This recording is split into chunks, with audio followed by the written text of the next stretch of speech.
to sell it. Call Joe Cotton Ford for top dollar on any make or model pre-owned vehicle. If you need a commercial vehicle, come in and we'll get your vehicle ordered for you. Our commercial team is ready when you are. Also, our commercial service center can handle trucks up to 52,000 pounds. Come see why we're Chicagoland's best Ford buying experience. For 48 years, we've been delivering the perfect vehicle for your taste, needs, and budget.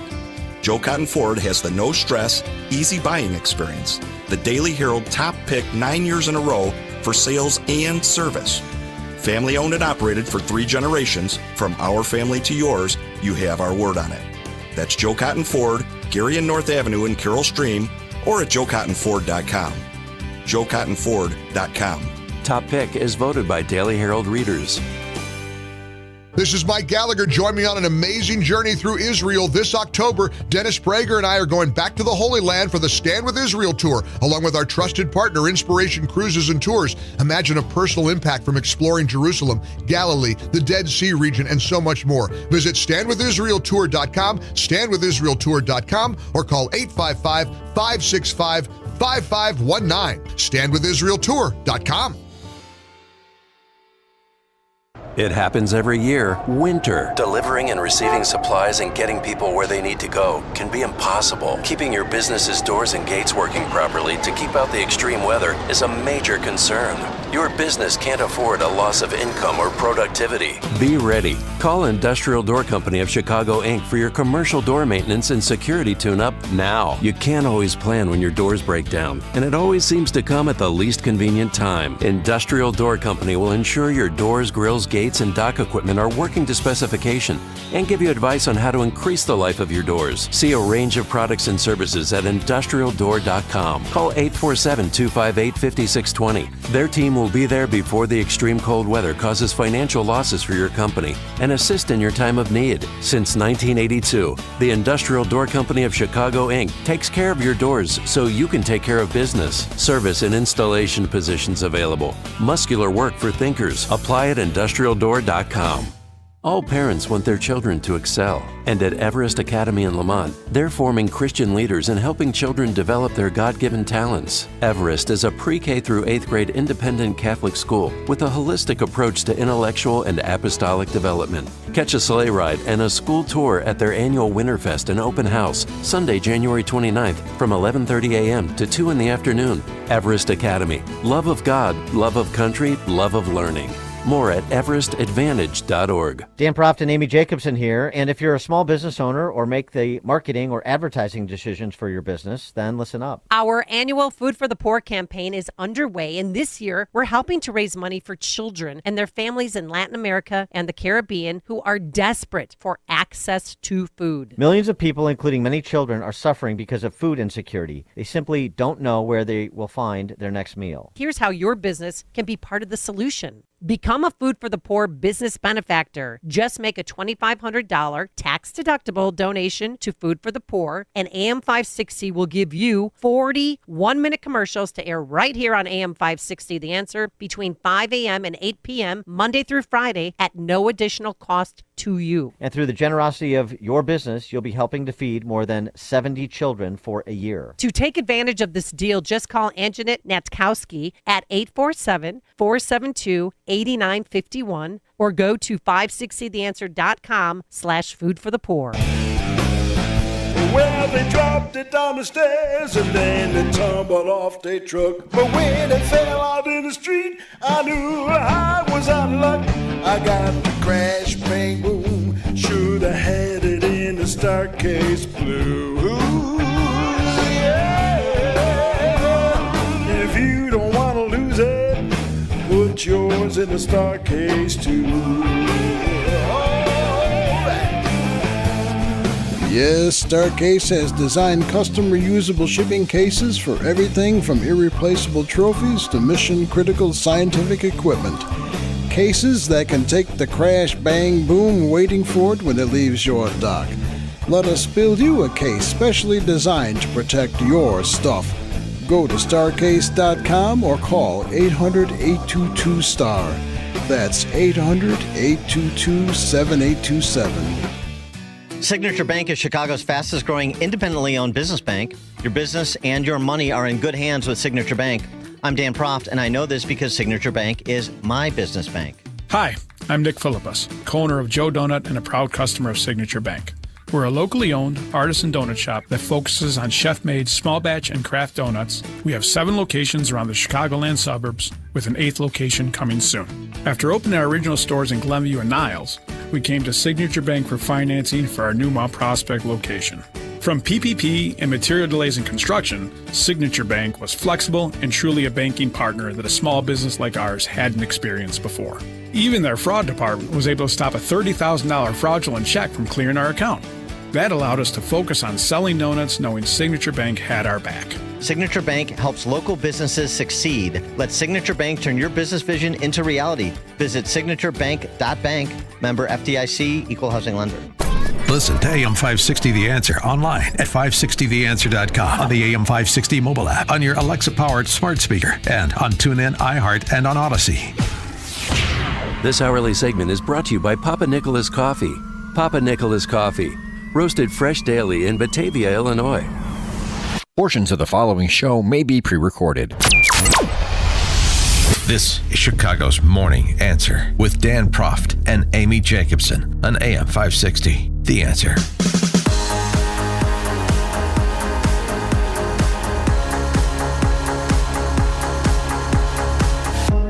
Top of the morning, Dan and Amy. Did you watch the scintillating Chicago mayoral debate last night?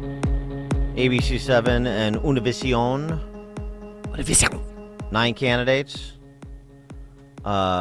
Be difficult for most of what was an incredibly mundane hour to distinguish them. Yeah. If you had taken a shot every time somebody invoked the phrase resources or investment, you'd have died of alcohol poisoning in the first 15 minutes.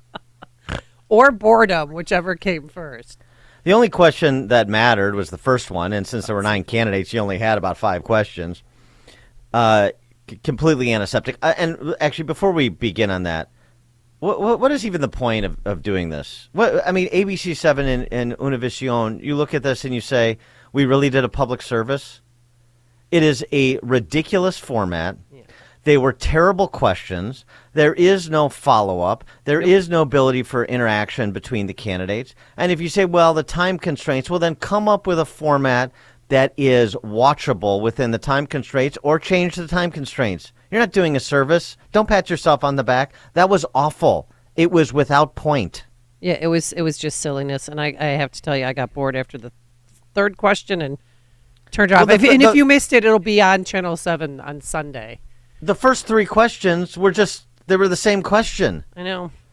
What would you do about public safety? What would you do about the public safety of workers like the tamale vendors in Little Village? What would you do about traumatized kids because of gun violence? It's the same question, and you get the same answers. More resources and investment. Where are they going to come from? We don't know because it was never asked. But one thing I loved, and Sophia King, I think that's her name, all of a sudden, we went from anti-police. Now we need police. Now, the liberals are starting to admit that we need to hire more police officers. Oh, sure. Now it's so convenient for them. Now, they see the repercussions of their actions. Now they switch, and change teams. Now they're pro-police team. Listen to Cam Buckner. He's a state rep. He's one of the co-sponsors of the Safety Act. Supposed to come on the show and has refused. And he's, even as a mayoral candidate, refuses to come on here. Well, sure, because he's not going to get the puffery he gets from Judy Sue and Craig Wall and the Chicago Press Corps, or the rest of the Chicago Press Corps, of course. Although I like Craig, but I mean, come on, dude, come on. Cam Buckner on his big plans for your safety. What you'll hear a lot tonight from a lot of my colleagues here is that the answer to this is things like drones or militarization of our police force. Or defunding the police. None of these are the right answer. What we have to do is make sure we invest in safety and justice and have a balanced approach. I've put forth a plan called Safer 77 that does exactly that, putting money in communities and people who are doing the work on the ground. We need to pass the Peace Book Ordinance in the City Council. We need to pass the Anjanette Young Ordinance in the City Council and find ways to invest, once again, in communities and strengthen our law enforcement apparatus so they can do their job in a constitutional way. He threw in the cat. What did anybody learn from that? 312-642-5600, turnkey.pro. Answer line 64636. Type in DA, then a quick comment. All right, so here are let's say the 5. I guess I'll throw Brandon Johnson in the mix because of some recent polling. 5 candidates for 2 spots. Brandon Johnson, the CTU flack. Paul Vallis, obviously. Lori Lightfoot. Chuy Garcia, Willie Wilson. Those are the 5. All right? Mm-hmm. So here's the answers from those 5 on just, public safety, generally speaking. What do you have? What do you got? What are you thinking? Here's Willie. My wife and I were raising our... That's not Willie. Here's Willie. Well, I'm definitely pro-policeman, meaning taking some of the strict rules and regulation off the police officer so they can do their job. Take the handcuffs off the policeman, put on people who's actually doing it. Put 4 police officers into a car and split it up, integrate, split up the city in 4 segments, making sure that people get their off days. Police is short now, about 1,600 to 2,000 police officers. Add more of them. Take and also expand the retirement age from 63 to 65, so we can bring in more police officers to get the job done until we get back up to speed. Yeah, well, more police officers, yeah, that's obvious. But, the idea of raising the retirement age to 65, you could raise the retirement age to 100. It won't matter because people that are at 50 don't want to stay. Right. If they're eligible to leave, they will leave. That's what's happening. And I don't know about 4 cops in a car, but Brandon Johnson is, as I said, he's the red diaper representative of the Chicago Teachers Union. My wife and I were raising our family on the west side of Chicago, and we've recently had to change a window from one of the bullets that have come through our home. Now, what you're going to hear on this stage is the same old talking points from 40 years ago that has failed. This so-called toughness. And do you feel any safer? That's why you have to be tough and smart. So I'm calling for what works. Full investment in youth employment. There's a direct correlation between youth employment and violence reduction, mental health care services, and making sure that we're doing everything in our power to invest in communities. Yeah, this Bingo. tough on... Brandon Johnson's really sussed it out. This tough on crime approach that you've been witnessing doesn't work. Is that what we've been witnessing? Tough on crime? And you don't have to live on the west side to have a bullet through your window. Vallis. What we need to do is return to a community policing strategy that has beat cops on every beat and a community policing strategy that has Chicago police officers on the CTA platforms, on the CTA stations, and riding the trains intermittently. Last year, there were over 400 high-priority 911 calls that were not responded to, including 32,000 assaults in progress. Warrior Points, I think, reported about that. When you have that level of unresponsiveness, you have rising crime. And when you don't make arrests, you have no accountability. So at the end of the day, we've got to return to a policing strategy in which there are police officers covering the beats, police officers providing protection on the transit system. Yes. At least Ted Dabrowski got a shout out. 400,000, not 400. Right, 400,000, and then 32,000 assaults in progress that we're waiting for. But he had his facts kind of straight. He just did that one little error. But that's a plan. I mean, these guards that they have on the CTA, they are not armed. And it is dangerous. Why have them out there? The security force. I know. Here's triple threat. Triple threat, stay the course. Well, of course, my primary goal is to make sure that Chicago is the safest big city in the country.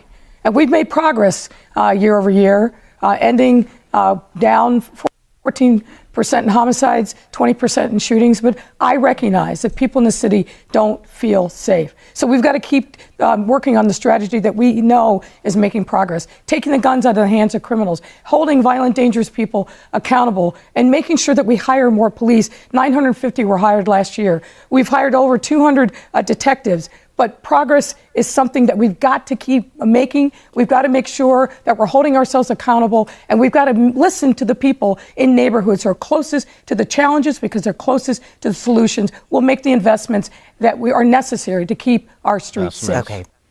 Feel better? Chuy Garcia, one more. Boy. people all over Chicago feel unsafe. There's been a 41% increase in serious offenses. I published my plan last week at the City Club. It basically consists of ensuring that our department is fully staffed, fully funded, and modernized. There will be new leadership in the Chicago Police Department that will implement the consent decree. It's the roadmap to ensuring greater tranquility in Chicago. In addition to that, there will be comprehensive community development and investment in communities. We will invest in violence prevention. I have the history and the experience in doing that. Chicago can become safer. Building trust between community residents and the police is at the heart of ensuring that we have a safer Chicago. If I read those statements to you and did not, so you didn't hear the voice and didn't attach a name, do you think you could pick out who said what? No. Absolutely not. Well, maybe Paul Vallis, because I'm a big Paul Vallis fan, because he quoted wire points. That would be the only connection I would have with any of those candidates. But I have to tell you, Mayor Lightfoot, she looked weak and she looked scared yesterday. She knows that this is not a done deal. I mean, she always her job's looks scared. on the That's line. just how she looks. Nah. She was actually the only one, really. I mean, there was a couple of shots at her, but she was the only front runner, that group of five that was taking shots. She took a shot or two at Paul Vallis, particularly on Sanctuary City. She essentially said his unwillingness to call out Greg Abbott is conspiring with a racist xenophobe. Interesting. That was actually about the only issue. This whole migrants being bused to Chicago and how do we provide for them and so on and so forth. That was the only issue where anybody said anything markedly different than anybody else. And you know who was markedly different? Who? Willie Wilson.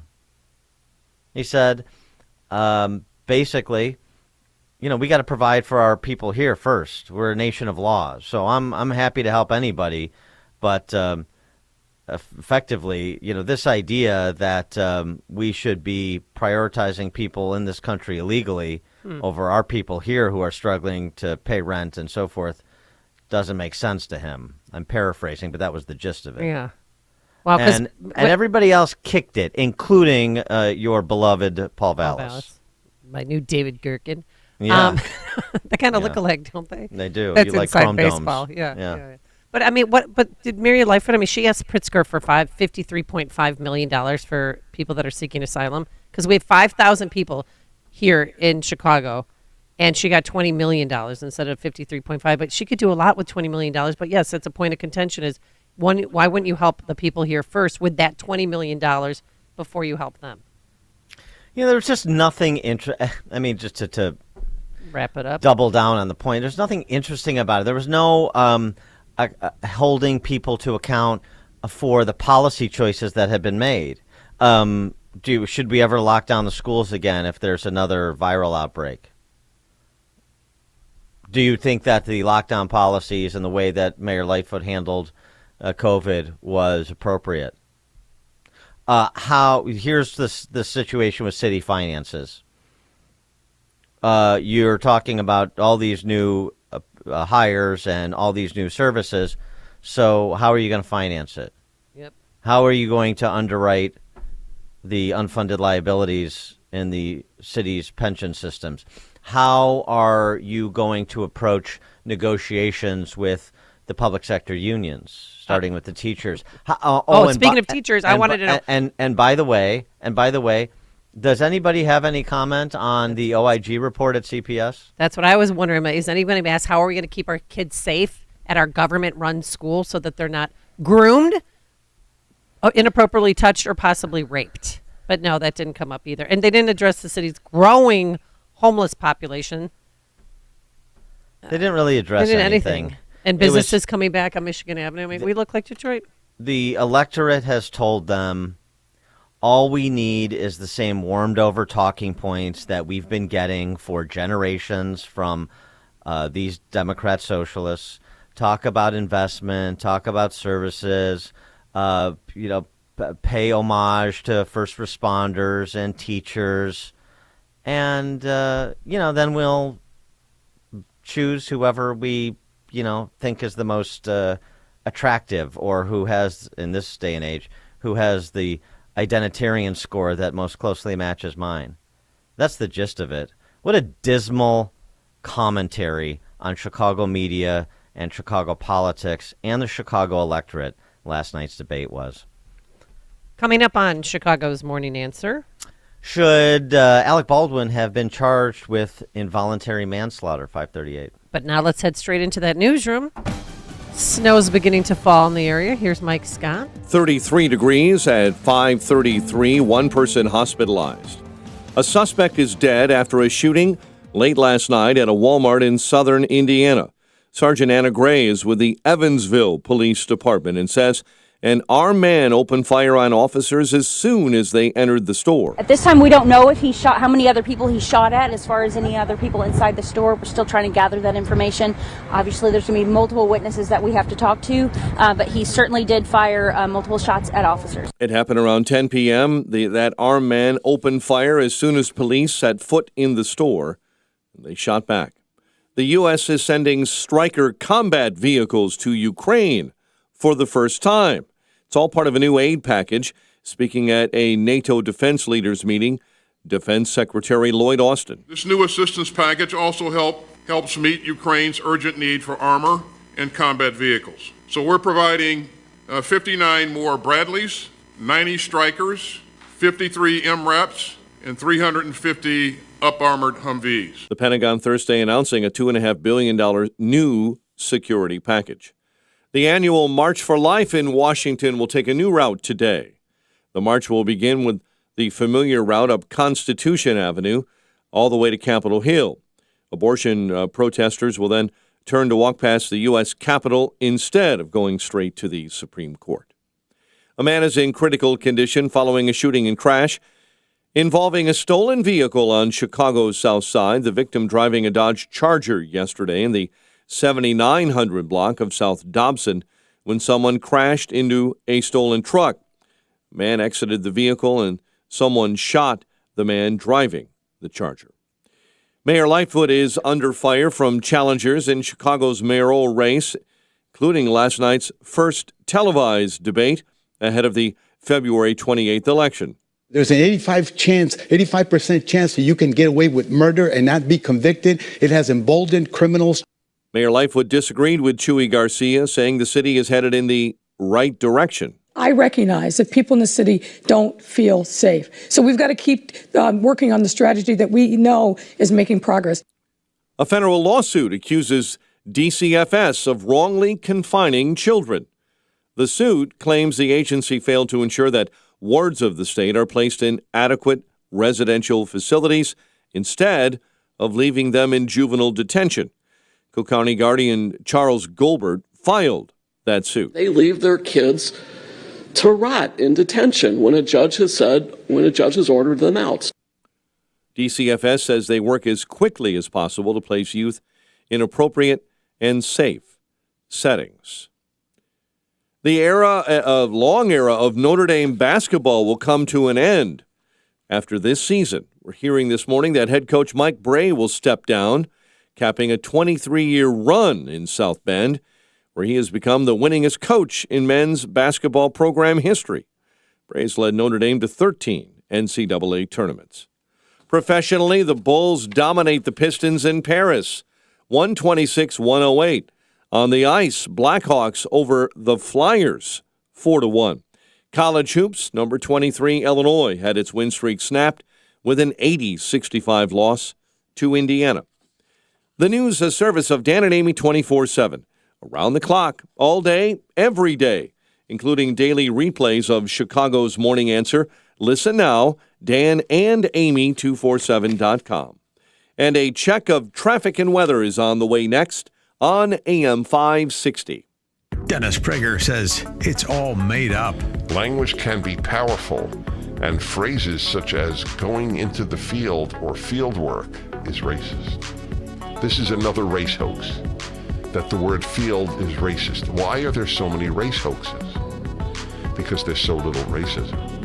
You have to make it up. The Dennis Prager Show. Weekdays at 11, right before Charlie Kirk at 1 on AM 560. The Answer. You don't need special gadgets to be a hero. With unlimited 1.5% cash back on every purchase everywhere, the Capital One Quicksilver Card makes you the hero of every purchase. What's in your wallet? Terms apply. See CapitalOne.com for details. You depend on compressed air equipment to run your business. A failed compressor would bring your production to a screeching halt. You need a local supplier for parts and maintenance items like oil and filters. And when your business is expanding and needs the right compressed air equipment to upgrade, your local go-to source, CompressedAirAdvisors.com, can step in to save the day. Explore thousands of items online at CompressedAirAdvisors.com. Plus, they have a huge local inventory of equipment in stock and ready to go. They're a Chicago Pneumatic Elite distributor and authorized distributor for leading manufacturers like Champion, FS Curtis, PowerX, Hankinson, and more. Their staff know air compressors and are ready to assist you with a custom solution for all your air compressor needs. For a limited time, enter 560 The Answer at checkout when ordering online and receive an additional 10% off. Compressed Air Advisors Online, Incorporated in Lombard. For more info, visit CompressedAirAdvisors.com or call 877-247-2381. 538. An update on the roads this morning. In the Team Hochberg Traffic Center, we see the Edens and Kennedy are off and on time this morning.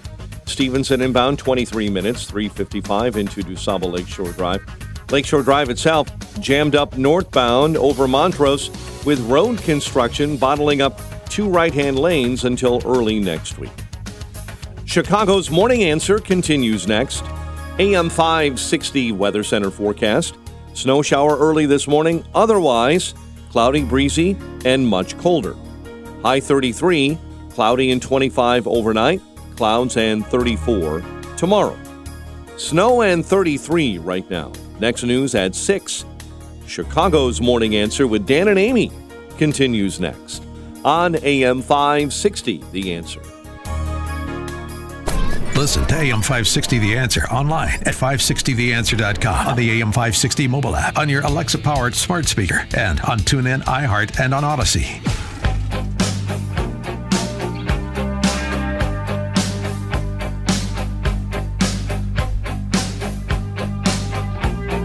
Top of the morning, Dan and Amy. Were you surprised that Alec Baldwin will be charged with involuntary manslaughter in the shooting death of that production assistant or producer on the set of Rust that happened back in 2021? You remember? Oh, yeah. Were you surprised? 312-642-5600, turnkey.pro answer line. 64636DA, turnkey.pro text line. If convicted under one of the alternative charges that will be filed against Baldwin, according to the prosecutor there in New Mexico, he could face as much as 5 years in prison and a $5,000 fine, as could the armor who's being indicted along with him for involuntary manslaughter. Were you surprised? I was shocked. I mean, we still don't know how those live rounds made it onto the set and who brought it there. And I don't think it was Alec Baldwin's fault. I mean, he was acting. It was part of the scene. He was trusted the armor. She handed him the gun, and it happened. But the problem now, why I can't stand Alec Baldwin, well, for a number of reasons, he kept saying that he never fired the gun, and that's such bull jive. Here's Miguel Almaguer back at NBC News. Alec Baldwin said he never pulled the trigger on the handgun that fired. Do you believe that? That's not true. And we know that from the FBI lab report. That gun would not have fired without the trigger having been pulled. And that's the DA from Santa Fe, New Mexico, who approved the charges against him. Yeah, that DA.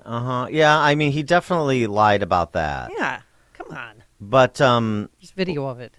But so now explain to me why lying about that means he's guilty of involuntary manslaughter. Well, she doesn't think that anyone's going to go to prison for this, but she's doing this for the greater good of society, Dan. Remember, this is about collective, human beings. This was something that was more than mere negligence. It was people acting recklessly, people not doing their jobs, violating all of the standards that we all have to follow if we have a gun in our hands. That's Mary Carmack Altweiss, the district attorney in question here. And there's a special prosecutor in the case, too. Her name is Andrea Reeb.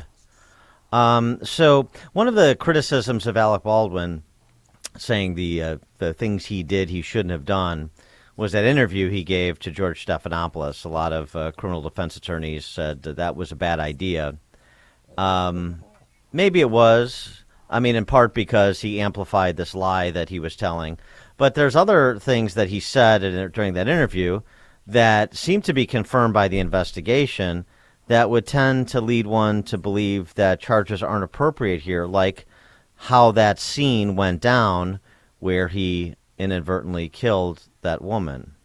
I'm handed a gun, and someone declares, they said, this is a cold gun. Dave Halls? The first AD. In my years on the sets of film, hot gun meant that there was a charge in there, and cold gun meant there was nothing in there. When he's saying this is a cold gun, what he's saying to everybody on the set is, you can relax. The gun is empty. That's what cold gun means. Well, cold gun means there's no charge in there. There could be dummy rounds. Mm-hmm. And again, the investigation, I think, substantiates that claim that Dave Hall's guy is cut a deal with the prosecutor to avoid jail time, so he's obviously going to cooperate and testify against Baldwin and the armor on set. Baldwin went on in that Stephanopoulos interview to discuss the rehearsal and then the issue of whether or not he pulled the trigger. She's standing next to the camera. She's like this, you're me. She's got a monitor here. The camera is here filming that way. She takes a monitor that is his monitor, the operator, and turns it toward her. It swivels, and she says to me, hold the gun lower. Go to your right. Okay, right there. All right, do that. Now show it a little bit lower. And she's getting me to position the gun. Everything is in her direction. She's guiding me through how she wants me to hold the gun for this angle. And I draw the gun out, and I find a mark. I draw the gun out, I find a cut. And what's really urgent is the gun wasn't meant to be fired in that angle. Mm-hmm. The she is Helena Hutchins, the producer who was killed. Cinematographer, yeah. The cinematographer, right. And then on the gun itself, and the gun, which was a single-action Colt revolver. We kept doing this, and so then I said to her, now in this scene, I'm going to cock the gun. And I said, do you want to see that? And she said, yes. So I take the gun, and I start to cock the gun. I'm not going to pull the trigger. I said, do you see that? She goes, well, just cheat it down and tilt it down a little bit like that. And I cock the gun, I go, can you see that? Can you see that? Can you see that? And she says, and then I let go of the hammer of the gun, and the gun goes off. I let go of the hammer of the gun, and the gun goes off. At the moment. The decisive That was the moment the gun went off, yeah. That was the moment the gun went off. That dramatic music that they put behind that was not needed. And it's so insulting to the victim, to Helena Hutchins and her family. I mean, come on. Like this If George Stephanopoulos and the D.C. press corps wasn't insulting you, then they wouldn't be reporting. I mean, drop the music. I was watching when it happened, and I thought, what are they doing? Anyway. Yeah. It doesn't matter. How did that live round get on the set? I thought somebody was out to target Alec Baldwin and ruin his career and his life. I think the people that were trying to answer that question, how live rounds got on the set and they couldn't find the responsible party, I think they're the same people who are in charge of the Dobbs leak at the Supreme Court. I mean, so we just give up. When it becomes too difficult, even though there's a finite number of people, it could only have come from, somebody, in this small circle of people had to be involved. We're just going to give up on answering that question. We just can't find it. We checked everybody's phones, their browsers. I mean, what about the shell casing of that book? Can they link that to anything? I just, lazy investigating. I don't know. What do they do with the shell casing? Well, I mean, I suppose if they could extract fingerprints or something like that, but that's not, there's no indication they were able to hopefully they tried. Take that anywhere. Yeah. So interesting, too, here, because that other guy was also hit by the bullet, the guy standing behind Hutchins. Joel Souza. Souza. And so neither Baldwin nor the armor are being charged with a crime related to shooting him. Right. So if you were negligent such that it rises to the level of involuntary manslaughter by shooting Helena Hutchins, then how are you not also being charged for shooting Souza even though he didn't die?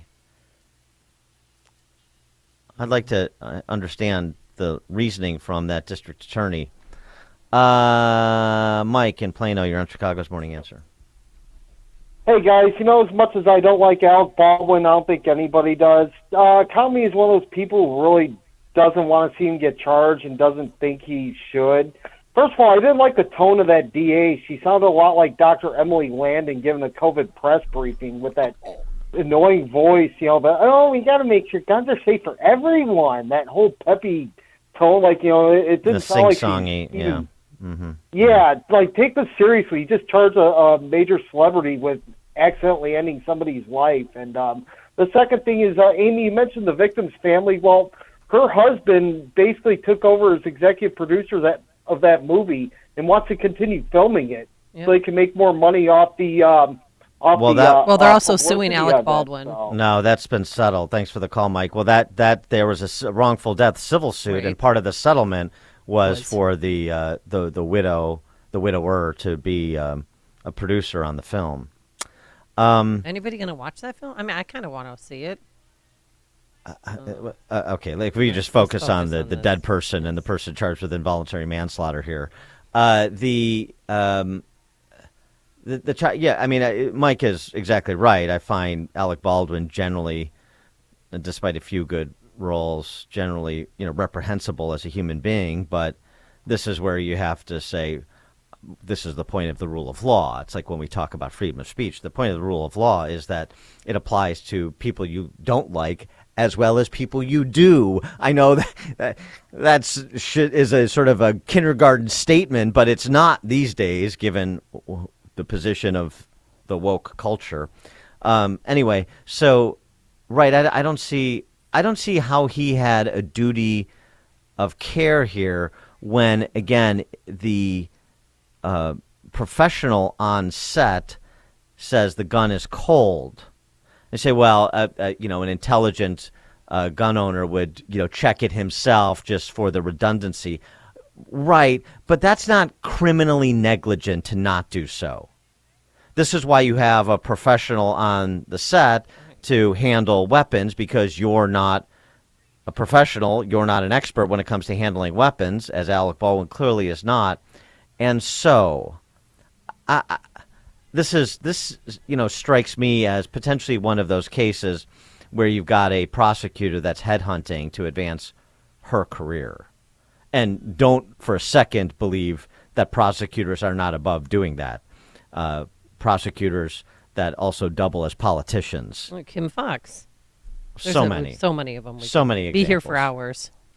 Joe in Hoffman Estates, you're on Chicago's Morning Answer. Hey, good morning. I guess the question I have is, why would there ever be a live round on a movie set? I mean, with technology today, doesn't it make any sense? They should actually investigate if this is a common occurrence or if this is a first time something like this happened. I've never even heard of a live round on a set. I know. That's the call, $10,000 question. How did the live round make it onto that set? I still think it was sabotage, that somebody was trying to sabotage his career. Roger, Southside. Morning, everybody. A couple of quick questions. Why are we even talking about this guy? First of all, why are we filming Westerns? Oh. You know what I'm saying here? Westerns? What? First of all, you don't like Westerns? The fact that I love Westerns, but you know what? We've already filmed the greatest Westerns. There's 500 great Westerns going on. Well, what if somebody wants to... How about the remake of The Magnificent Seven? That was pretty good. I'm glad it was remade. Okay, here's my point. The fact that Alec Baldwin is even valid. How about Unforgiven? Now you got me thinking about Westerns, that's Roger. That's Come like on. 15 years ago. Well, okay, but it's not that. It's not like it's from the spaghetti Western days of Wild Bunch. I mean, come on, Roger. Okay. You're trying to sideline a whole sort of genre of filmmaking that's part of I Americana, love for God's sakes. It goes I back love to our Americana. country's I love roots, Westerns. Roger. I love doing it. this. Okay, but here's the thing. Alec Baldwin is just another. He's always been a jerk. Okay, when he's not attacking reporters or something like that, then he's preaching for the left. Or his daughter, yeah. or his daughter, or he. Yeah, I know. I get it. He's going to leave the country. George H.W. Bush was a CIA assassin, and if he gets elected, Alec Baldwin was going to move to Canada. And he's a doofus. I get it. And he was great in Glenn Ross, and he was good in 30 Rock. He was good. He's had a couple of good roles. What was that? Miami Blues. That was good. But I mean, I'll give you his best movie. Okay, go ahead. His best movie he ever did was Heaven's Prisoners, and nobody's ever heard of it. Yeah, that's pretty good. That's pretty good. Listen, let's have a great. So there you go. But I mean, but here, hold on a second. Yeah, go ahead. Wait, aren't you former police? Yeah. So do you think you should be charged? Do you think you should be charged? No. It all depends. Is this thing going to go to a jury, or is it going to be decided in front of? Well, I mean, no. Judge that's already taken care of. I'm not saying whether he should be convicted. Should he have even been charged based on? I mean, the law in New Mexico a lawful act that is carried out without due caution and circumspection, and that results in death. That's involuntary manslaughter. Lawful act carried out without due caution and circumspection. But that's not perfection. Was he reckless? Did he recklessly disregard in the situation where he's handed a gun and the professional tells him it's cold and he's playing around with it and so on and so forth? I mean, I don't think so. He's going to get off. And as you just said on that, was he reckless? Okay, should he be charged? No. As well should not be 90% of these police cases, where they're going outside and individually prosecuting police officers who, he fired one too many shots in defense of himself, or where you get these, like I said, over egregious prosecutors who are masquerading as prosecutors who are real politicians. Okay, looking to make a name on putting somebody away. It's a sick joke.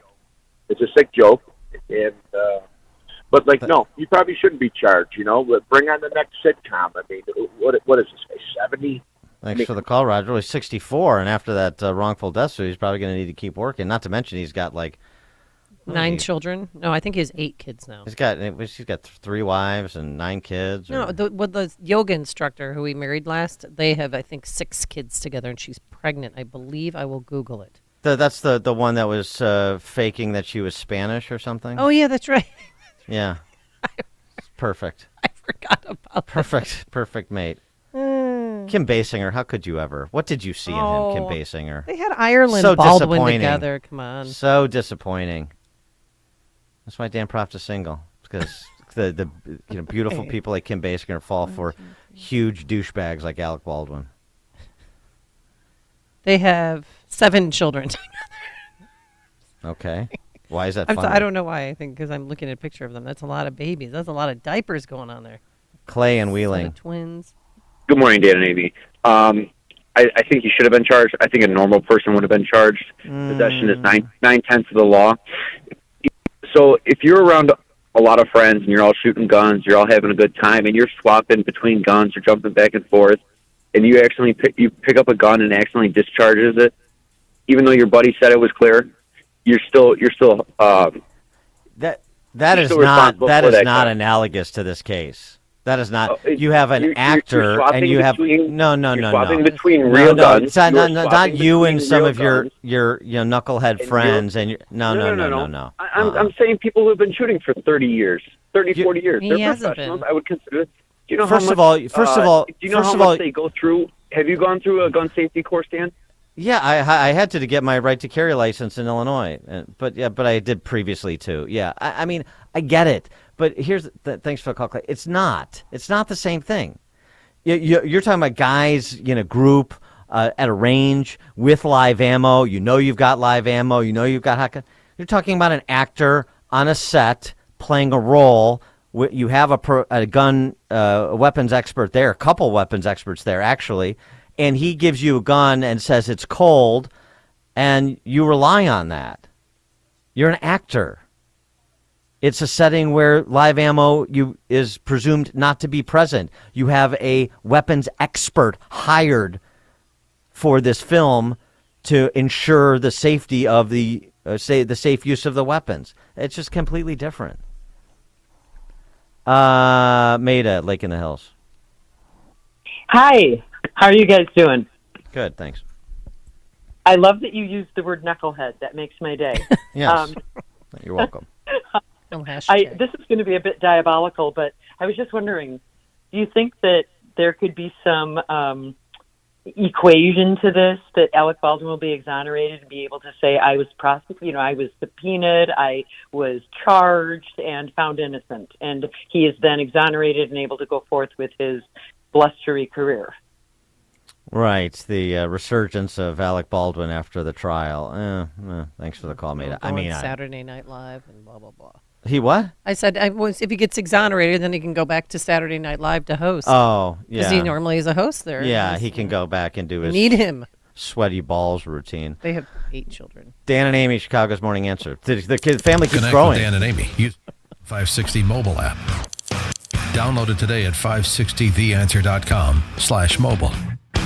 Hi, I'm Dave Nissen, CEO of PKF Mueller. The current COVID pandemic has been a challenge for all of us, and many businesses struggled and experienced financial distress. Businesses are focused on recovering now, and fortunately, several government programs are available to ease this process. One such program is the Employee Retention Credit, or ERC, an incentive program designed to bolster businesses that were able to retain their employees during the COVID pandemic. Companies may be eligible for up to $26,000 per employee if they qualify, and they may be eligible even if they previously participated in the Payroll Protection Program, or PPP. Most importantly, this is not a loan. No repayment is required. Billions of dollars are still available, yet many companies are underutilizing this credit due to IRS changes on eligibility. Our dedicated ERC team can help to discover if your business is eligible, determine the amount, and assist with the filing of the credit. Contact me directly to learn more at 630-524-5274 or online at pkfmueller.com. AM 560, The Answer.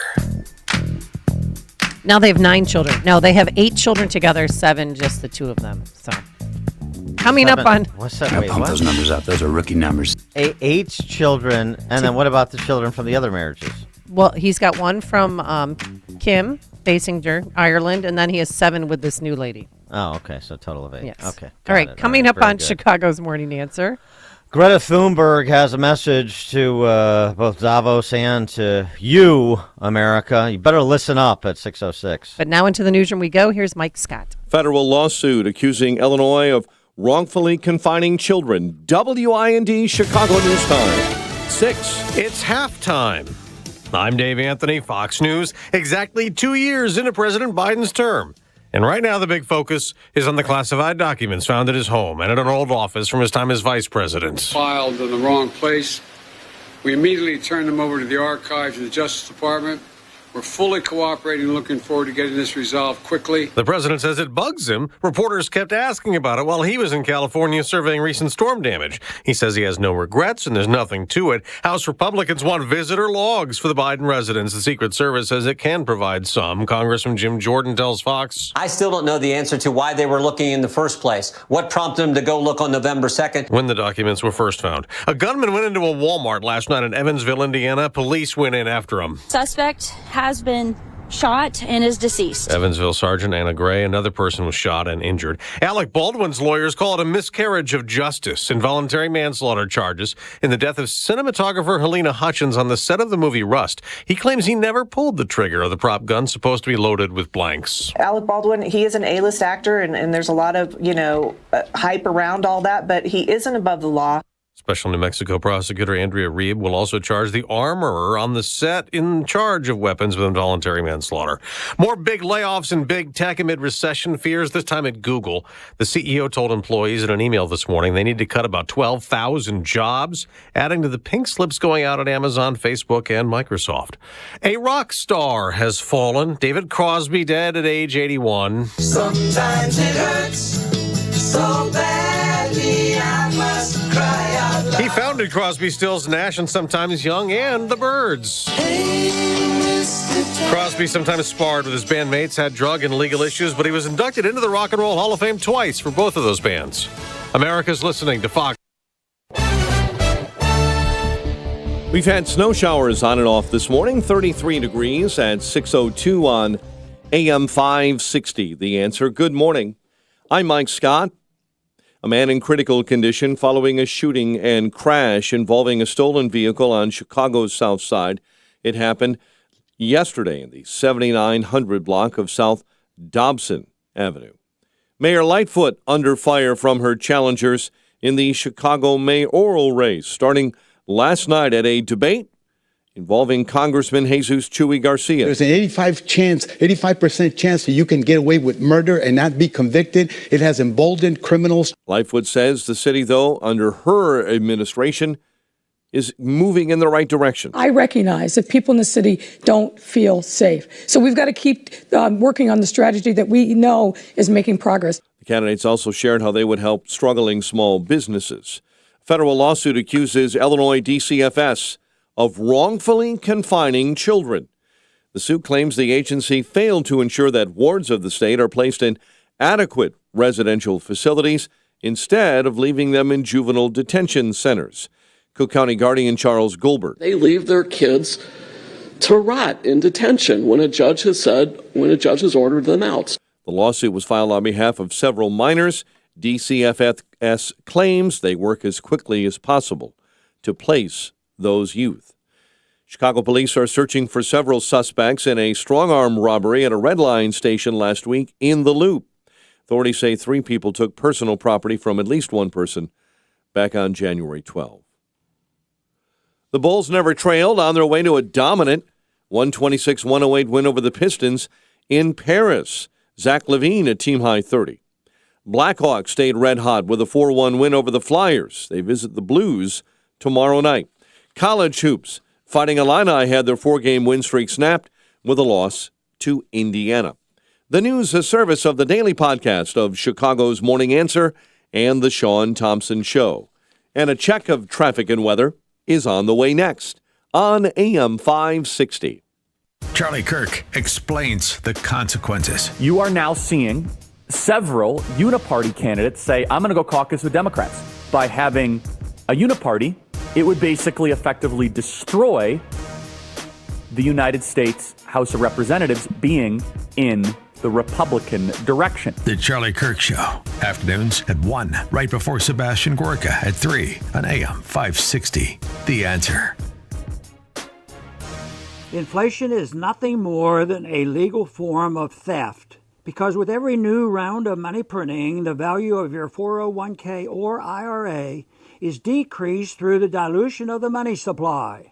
Hi, I'm Dr. Ron Paul, and while you still can, I highly recommend you consider physical gold for your retirement account. Why? Because gold provides real wealth preservation that can withstand anything. Even better, with a gold IRA from Birch Gold Group, you pay no penalties or taxes when you transfer your current retirement funds. To learn more, text the word PROTECT to 989898. And my friends from Birch Gold Group will send you a free info kit on gold IRAs. Birch Gold is the only gold IRA company I trust. So text PROTECT to 989898 to request your free info kit on gold IRAs right now. You depend on compressed air equipment to run your business. A failed compressor would bring your production to a screeching halt. You need a local supplier for parts and maintenance items like oil and filters. And when your business is expanding and needs the right compressed air equipment to upgrade, your local go-to source, CompressedAirAdvisors.com, can step in to save the day. Explore thousands of items online at CompressedAirAdvisors.com. Plus, they have a huge local inventory of equipment in stock and ready to go. They're a Chicago Pneumatic Elite distributor and authorized distributor for leading manufacturers like Champion, FS Curtis, PowerX, Hankinson, and more. Their staff know air compressors and are ready to assist you with a custom solution for all your air compressor needs. For a limited time, enter 560 The Answer at checkout when ordering online and receive an additional 10% off. Compressed Air Advisors Online, Incorporated in Lombard. For more info, visit CompressedAirAdvisors.com or call 877-247-2381.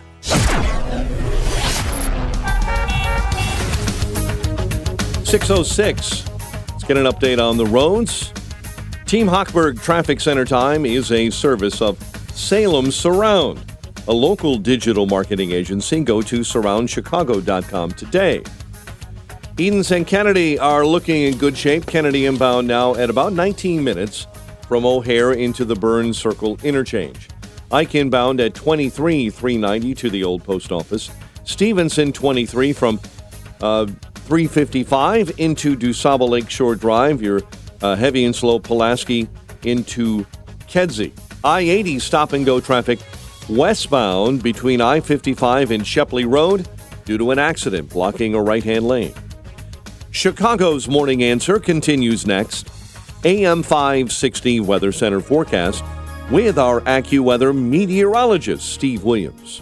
A snow shower in the area early this morning, otherwise clouds and breezy. High today 33, cloudy tonight, low 25. Clouds tomorrow, the high 34. A little bit of snow on Sunday, high 34. And then Monday, variable cloudiness, high 36. I'm Steve Williams on AM 560, The Answer. Snow and 33 at O'Hare. Next news at 6:30. Chicago's Morning Answer with Dan and Amy continues next on AM 560, The Answer. Listen to AM 560 The Answer online at 560theanswer.com, on the AM 560 mobile app, on your Alexa-powered smart speaker, and on TuneIn, iHeart, and on Odyssey. This is Chicago's Morning Answer with Dan Proft and Amy Jacobson on AM 560 The Answer.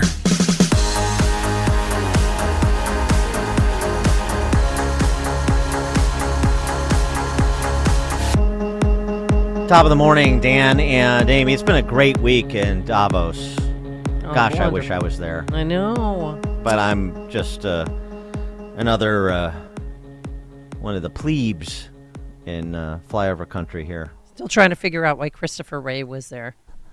What are you talking about? These are the people that are saving the planet. Obviously, Christopher Wray is going to be there. The director of FBI should have been raiding Biden's Delaware home, but I digress. So we had great time so far. Mm-hmm. We've heard from that eunuch, the magic cue ball that used to work for CNN, Brian Stelter, who moderated a outstanding panel on disinformation in the media. Yeah. We heard from, the evil genius himself, Klaus Schwab, who talking about how the assembled luminaries are here to master the future. We couldn't meet at a more challenging time. We are confronted with so many crises simultaneously. What does it need to master the future? I think to have a platform where all stakeholders of global society are engaged. He is. I mean, what is going on with that dude? He is. I mean, Trey Parker and Matt Stone from the South Park guys couldn't come up with a character like this. Like Team America. How good was Team America? He is more grotesque than the Kim Jong-un character in Team America, and he's real. As far as we know, he could be animatronic. We don't really know. Well, and of course, John Kerry. Oh, yeah. John Kerry. Why the long face? Love that. We'll get to him in a second. Okay. Well, why the long face? Yeah. Because of climate change. Oh. Greta Thunberg. Greta Thunberg. She's there, but she's not there. Oh, Because she's a agitator. Wasn't she outside? Didn't she get arrested in Germany at some climate change protest? She's in Davos, Okay. but she's not part of the panel because she's critical of these planet savers. Because she's the real planet saver. So she was part of a panel of kids and, I don't know, a couple their grandparents or something. I don't know who these people were. Part of a panel that CNBC assembled because, the children should lead the way and because CNBC and the rest of the people at Davos are, scared to death of Greta Thunberg. We are right now in Davos, where basically the people who are mostly fueling the destruction of the planet, the people who are at the very core of the climate crisis, the people who are investing in fossil fuels, etc., etc.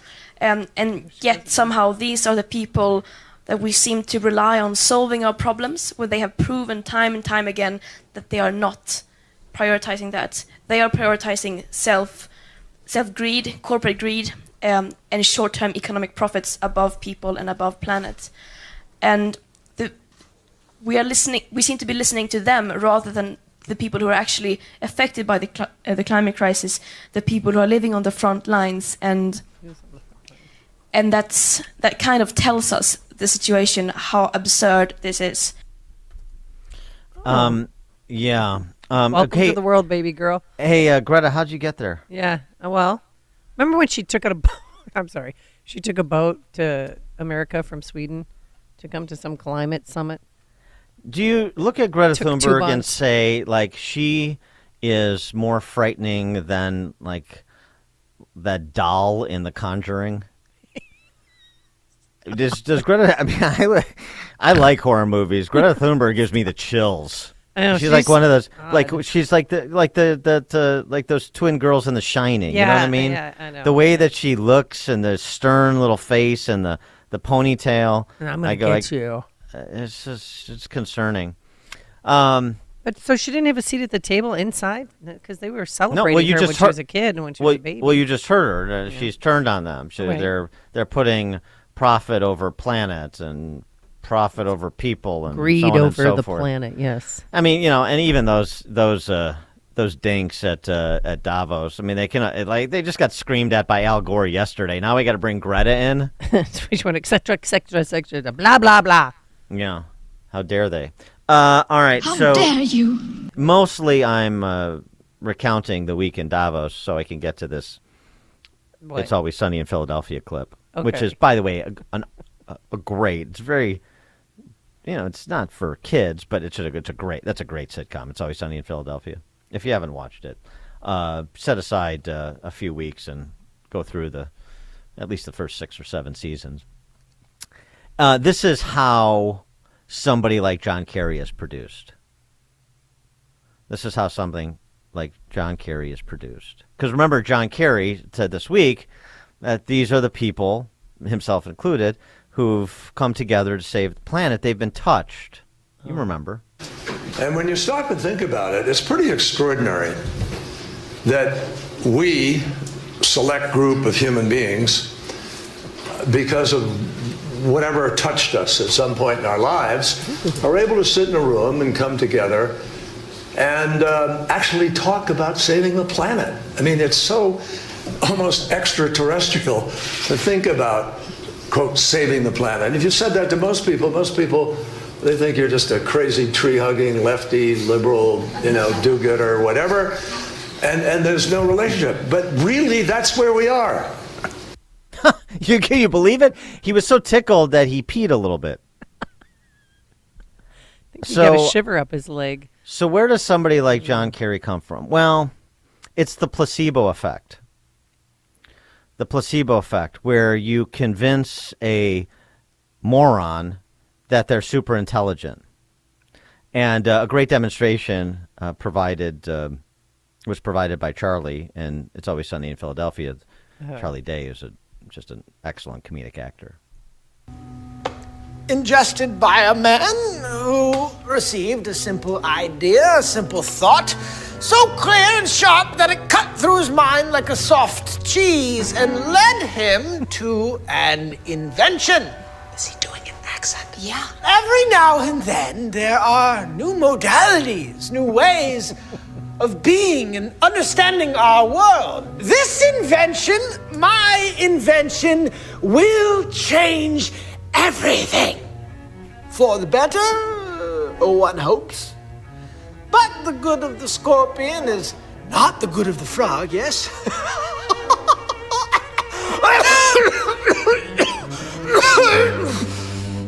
You must excuse me. I've grown quite weary. Come on. Finally, my friends, at long last, the day has come. We have the means, the understanding, the technology to allow spiders to talk with cats.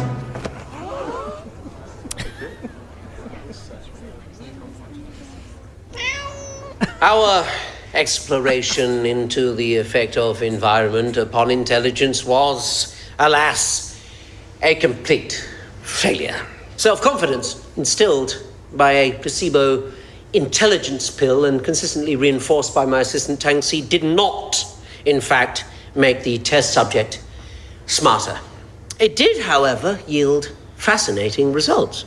The most measurable effect was a sharp uptick in arrogance. The subject was perfectly ready to believe he'd learned Mandarin in 2 days. Oh, Tang Si, 有什么就我才来教就负责? Again, this is complete gibberish. The subject believed himself to be a mathematical wizard. Plus 9 equals box. All right? That's where the cat goes. And in the space of an hour, the subject has lost all interest in a woman with whom he'd been in love for years because of her perceived stupidity relative to himself. Perhaps the most interesting were the series of side effects that he believed himself to be having, debilitating aches and pains. It was all in his mind. Yeah, I guess I do feel kind of better. So I believe I was having the placebo effect. Placebo. Placebo. Which is, of course, a funny sounding word. So that's the placebo effect. You convince somebody that they're intelligent, and the next thing that you know, they wind up being your green czar and at a conference in Switzerland. Dan and Amy, Chicago's Morning Answer. Hear about the big stories of the day, then talk about them right here on Chicago's Morning Answer on AM 560. The Answer. Diabetes, high blood pressure, anxiety meds, everyone's on them. If you're a 50-year-old male, maybe a bit porky, and you may even have type 2 diabetes, $1 million of term insurance may only cost you about $200 a month. Call Term Provider. Speak with Big Lou at 800-333-1750. Big Lou will find a term life policy for you even if you have type 2 diabetes, are overweight, or have high blood pressure. Term Provider has helped thousands of people like you who think they can't afford term life insurance. To buy $1 million of affordable term life for you, all you need to do is call Big Lou at 800-333-1750. Lou will make sure the scales are tipped in your favor. Call 800-333-1750. Big Lou will answer your call and work to fit you into a term life policy that you can afford. Remember, Big Lou's like you. He's on meds, too. Call 800-333-1750. 800-333-1750. All right, Permaseal wants to help you protect your biggest investment and provide the peace of mind that comes with lifetime warranties and permanent solutions, your biggest investment being your home. And they're giving you 10% off all of their products and services now through January 31st. Call 800-421-SEAL to schedule a free inspection. This 10% off anniversary sale includes all of their services like structural repair, plumbing, sewer repair, electrical, insulation, cracked repair, sump pumps, concrete raising, basement defender systems. Everything is included. Permaseal is the oldest and most trusted family-owned waterproofing and foundation repair company in the Chicagoland area. For the past 44 years, 500,000 homeowners have trusted Permaseal, and so can you. Call for your free inspection, 800-421-7325, or visit permaseal.net. 2022 was anything but uneventful. The start of the new year reminds us all about the things we meant to do, but just never got around to do. And financially, there may be some really important things you've overlooked. Did you make any changes with your savings during the market volatility? Or did you just sit around hoping things would somehow work out? The moves you make right now could affect your retirement income for many years to come. So talk to Tom Fortino and the team at Alpha Wealth Group about getting 2023 off to a good start with a complimentary portfolio review. If you've saved $250,000 or more for retirement, call 630-934-1855. That's 630-934-1855, or go online to alphawealthgroup.com, alphawealthgroup.com. Advisory services through Retirement Wealth Advisors, LLC, an SEC-registered investment advisor. Insurance and annuities offered through Alpha Wealth Group, licensed in Illinois. You know when you start up a motorcycle and you hear it go vroom, vroom, vroom when it takes off? I was losing that. I was losing my energy, like everybody does as they grow older. And I don't want to be tired. I don't want to look tired, and I don't want to be tired. I started using Balance of Nature about 1.5 years ago. Noticed the results immediately. And I went, oh my gosh, this works. This is what I've been missing all my life. I'm loving life actually more than I ever have. I missed my va-va voom. I got it back. Experience the Balance of Nature difference for yourself. See why Kathy Lee Gifford and thousands of others have had life-changing success with Balance of Nature. Take advantage of our New Year's offer while you still can. Call 1-800-246-8751 or go to balanceofnature.com. That's 1-800-246-8751 and get $25 off plus a free fiber and spice when you use discount code KLG. AM 560, The Answer. Dan and Amy talking a little Davos, and of course you can't talk Davos without talking about saving the planet, because it's a collection of planet savers that have descended on Davos to kick that around. Just a lot of bunch of billionaires. So I don't know if you can beat that satire from It's Always Funny in Philadelphia, but there is another speech that was offered in the UK that's been making the rounds. Konstantin Kisin is a satirist and commentator in Britain, Russian extraction.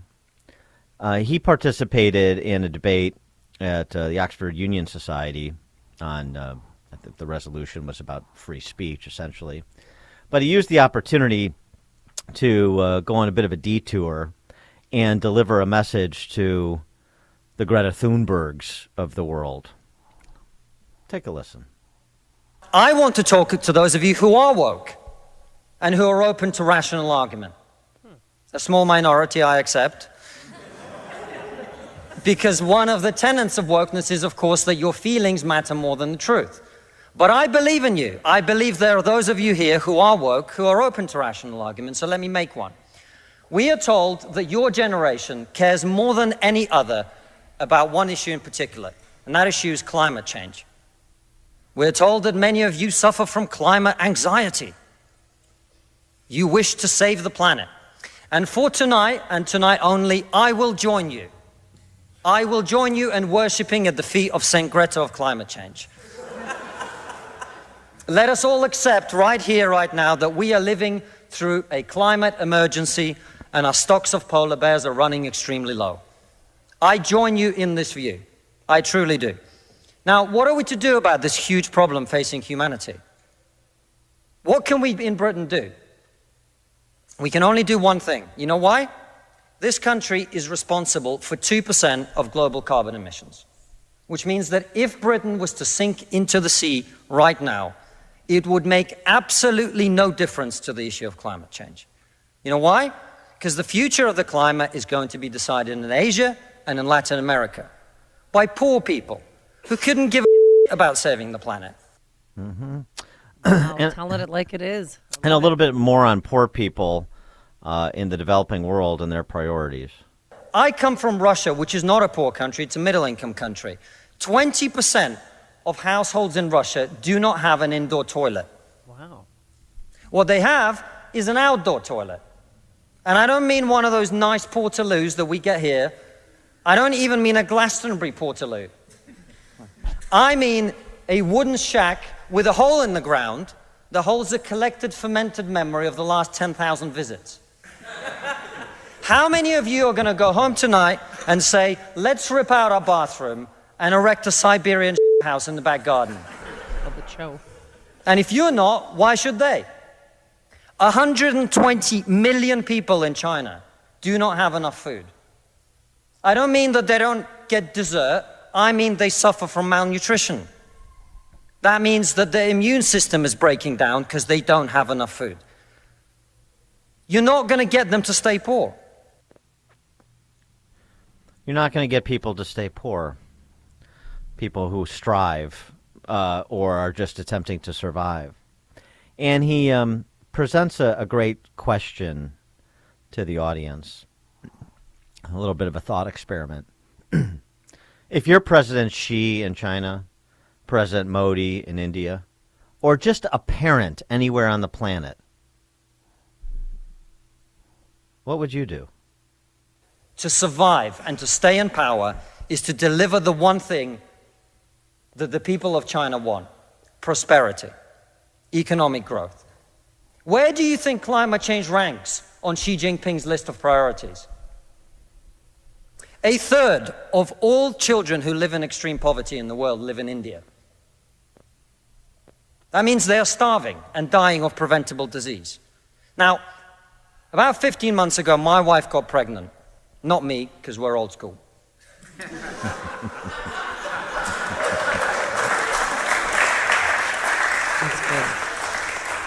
And for 9 months, we talked about what our boy would look like, what he might do when he grows up. We looked at baby scans and videos on YouTube about what the fetus looks like at 9 months and 12 months and 20 months. And eventually he was born. And he is this cute little bundle of joy. He's cuter than about 80% of puppies. Right. Now, if you said to me that I had a choice, either my son had a serious risk of starving or dying from a preventable disease in the next year, or I could press a button and he would live. He would go to school. He would bring his first girlfriend home. He'd go to university and graduate and become a woke idiot.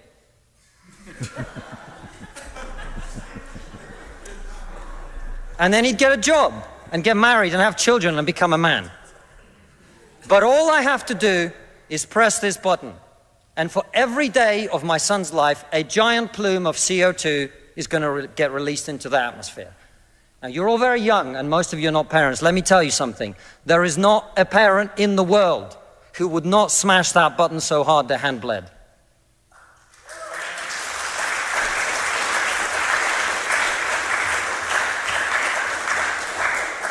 You are not going to get these people to stay poor.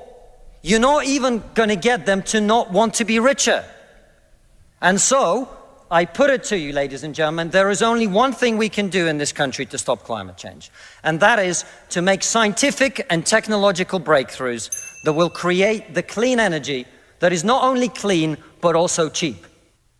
And, this is not a novel point that he makes. He just made it in a very persuasive, creative way.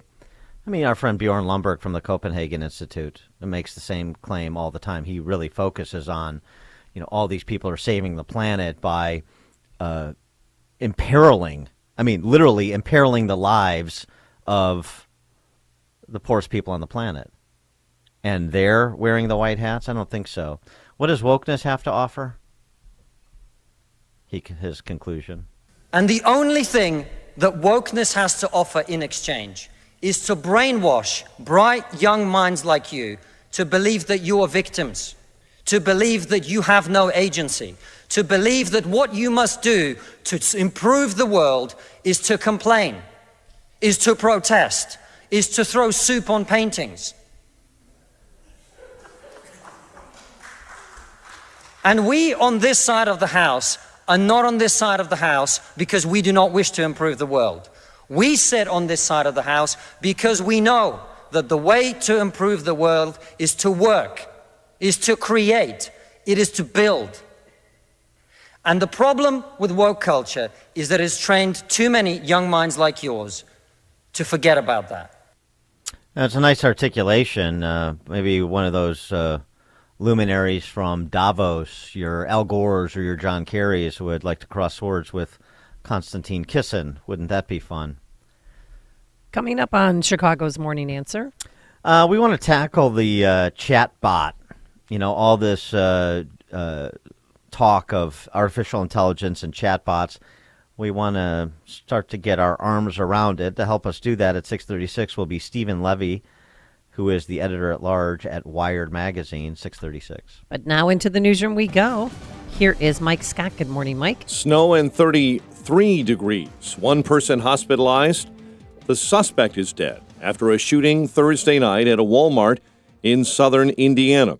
Sergeant Anna Gray with the Evansville Police Department says this morning An armed man opened fire as soon as officers entered the store. At this time, we don't know if he shot, how many other people he shot at, as far as any other people inside the store. We're still trying to gather that information.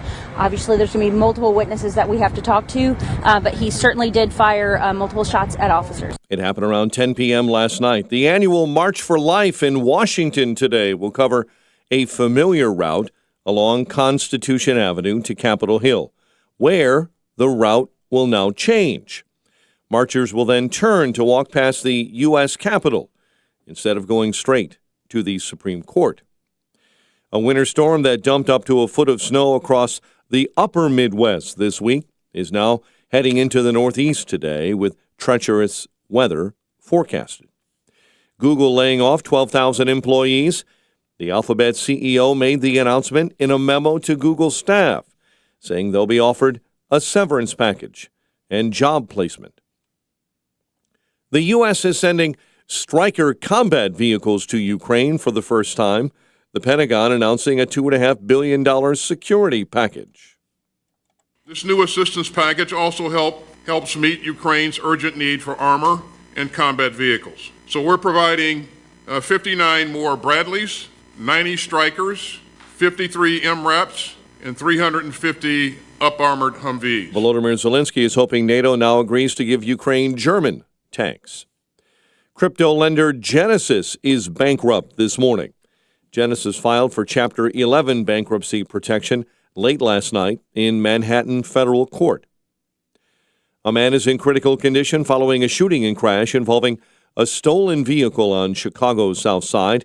The crash began in the 7900 block of South Dobson. A man exited a vehicle and then opened fire. Mayor Lightfoot is under fire from challengers in the Chicago mayoral race.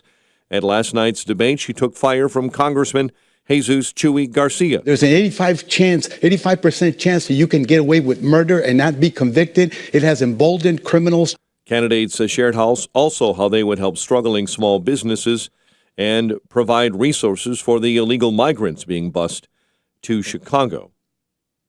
Governor J.B. Pritzker says it may take time in the courts to prove his argument that the gun ban he enacted last week will stand up to constitutional challenges. With a ruling in the Illinois gun ban challenge now expected and the challenge underway, both sides are expressing confidence. A ruling on a temporary restraining order is expected in that case in Effingham County by the end of day today. Chicago sports. Bulls never trailed and went on their way to a dominant 126-108 victory over the Pistons in Paris. Blackhawks, a 4-1 win over the Flyers last night, while in college hoops, number 23 Illinois stumbled at home against Indiana. The news is a service of the AM 560 mobile app. Download the AM 560 mobile app at 560theanswer.com/mobile. A check of traffic and weather on the way next on AM 560. Signature Bank is Chicago's fastest growing independently owned business bank. Your business and your money are in good hands with Signature Bank. I'm Dan Proft, and I know this because Signature Bank is my business bank. Hi, I'm Dan Migatz, co-owner and CFO of AM Woodland Outdoor Design in Mundelein, and a new customer of Signature Bank. We specialize in the creative design and construction of outdoor living spaces, providing our residential and commercial customers first-in-class landscaping services. Our company was founded as a one-man operation and today has grown into a multifaceted, one-stop shop for outdoor and indoor design and contracting needs. Signature Bank was there to provide the capital needed to grow our expansion efforts. We wanted to work with a bank that understands our business and is relationship-focused. Signature Bank is what a relationship bank is all about. We're excited to continue our partnership for many years to come. Signature Bank helps local businesses succeed. Let Signature Bank turn your business vision into reality. Visit signaturebank.bank. Member FDIC, Equal Housing Lender. All right, we have this great community of Balance of Nature users. We all find each other at the gym, check in with each other, see how they're doing. One lady I've known for 10 years plus. She looks great. She hasn't aged a bit. Still has the same energy level, and she is dedicated to taking Balance of Nature every day. And she tells me, look, it's reassurance that I'm giving my body the nutrition it needs because I don't eat enough fruits and vegetables on my own. And that's where Balance of Nature comes in. 6 capsules. You're getting 31 different whole fruits and vegetables in those 6 capsules. You can crack them open into warm water, or you can just take them as is. But you will see increased energy and the ability to keep doing the things that you love as you age. So get your health back and get the nutrition your body needs. Get the nutrition your body craves. Balance of Nature. The number to call is 800-246-8751. That's 800-246-8751. Be sure to use discount code Chicago. Again, first timers, free shipping and 35% off your first preferred order of fruits and veggies, or simply go online to balanceofnature.com. Discount code Chicago. 6:37. Let's get an update on the roads now. Team Hochberg Traffic Center Time is a service of Blindster.com, started in 2010.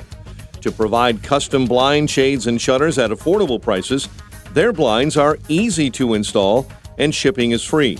Don't hire an expensive pro, do it yourself and save big at Blindster.com. Kennedy stop-and-go traffic inbound between Canfield and Harlem, 24 minutes into the Burns Circle interchange this morning. Ike inbound 32 390 to the old post office. Stevenson inbound 24 from the Tri-State into DuSable Lakeshore Drive. Dan Ryan inbound. It's jammed up solid between 95th and 71st. You have an accident blocking 2 right-hand lanes there. Chicago's Morning Answer continues next. AM 560 Weather Center forecast. Snow showers this early morning. Otherwise, later today, cloudy, breezy, and colder, a high of 33. Currently, we have snow showers and 33 degrees. Your next news update is at 7. Chicago's Morning Answer with Dan and Amy continues next on AM 560, The Answer. Listen to AM 560 The Answer online at 560theanswer.com, on the AM 560 mobile app, on your Alexa-powered smart speaker, and on TuneIn, iHeart, and on Odyssey.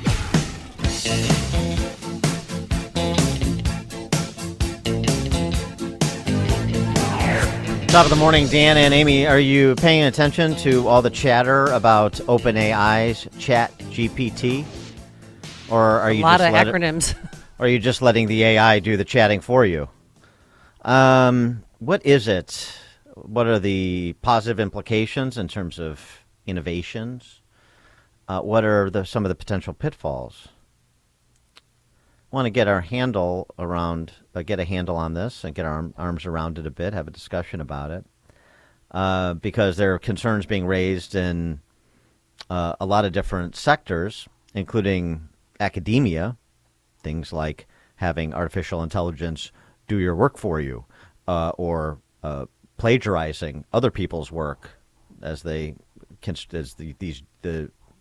generative AI constructs responses to questions or lays out an argument. And one of the things across sectors that's being raised is how value-laden this generative AI is. For example, Tim Meads, who's a writer over at Daily Wire, he used ChatGPT in this way. Please write a story where Biden beats Trump in a presidential debate.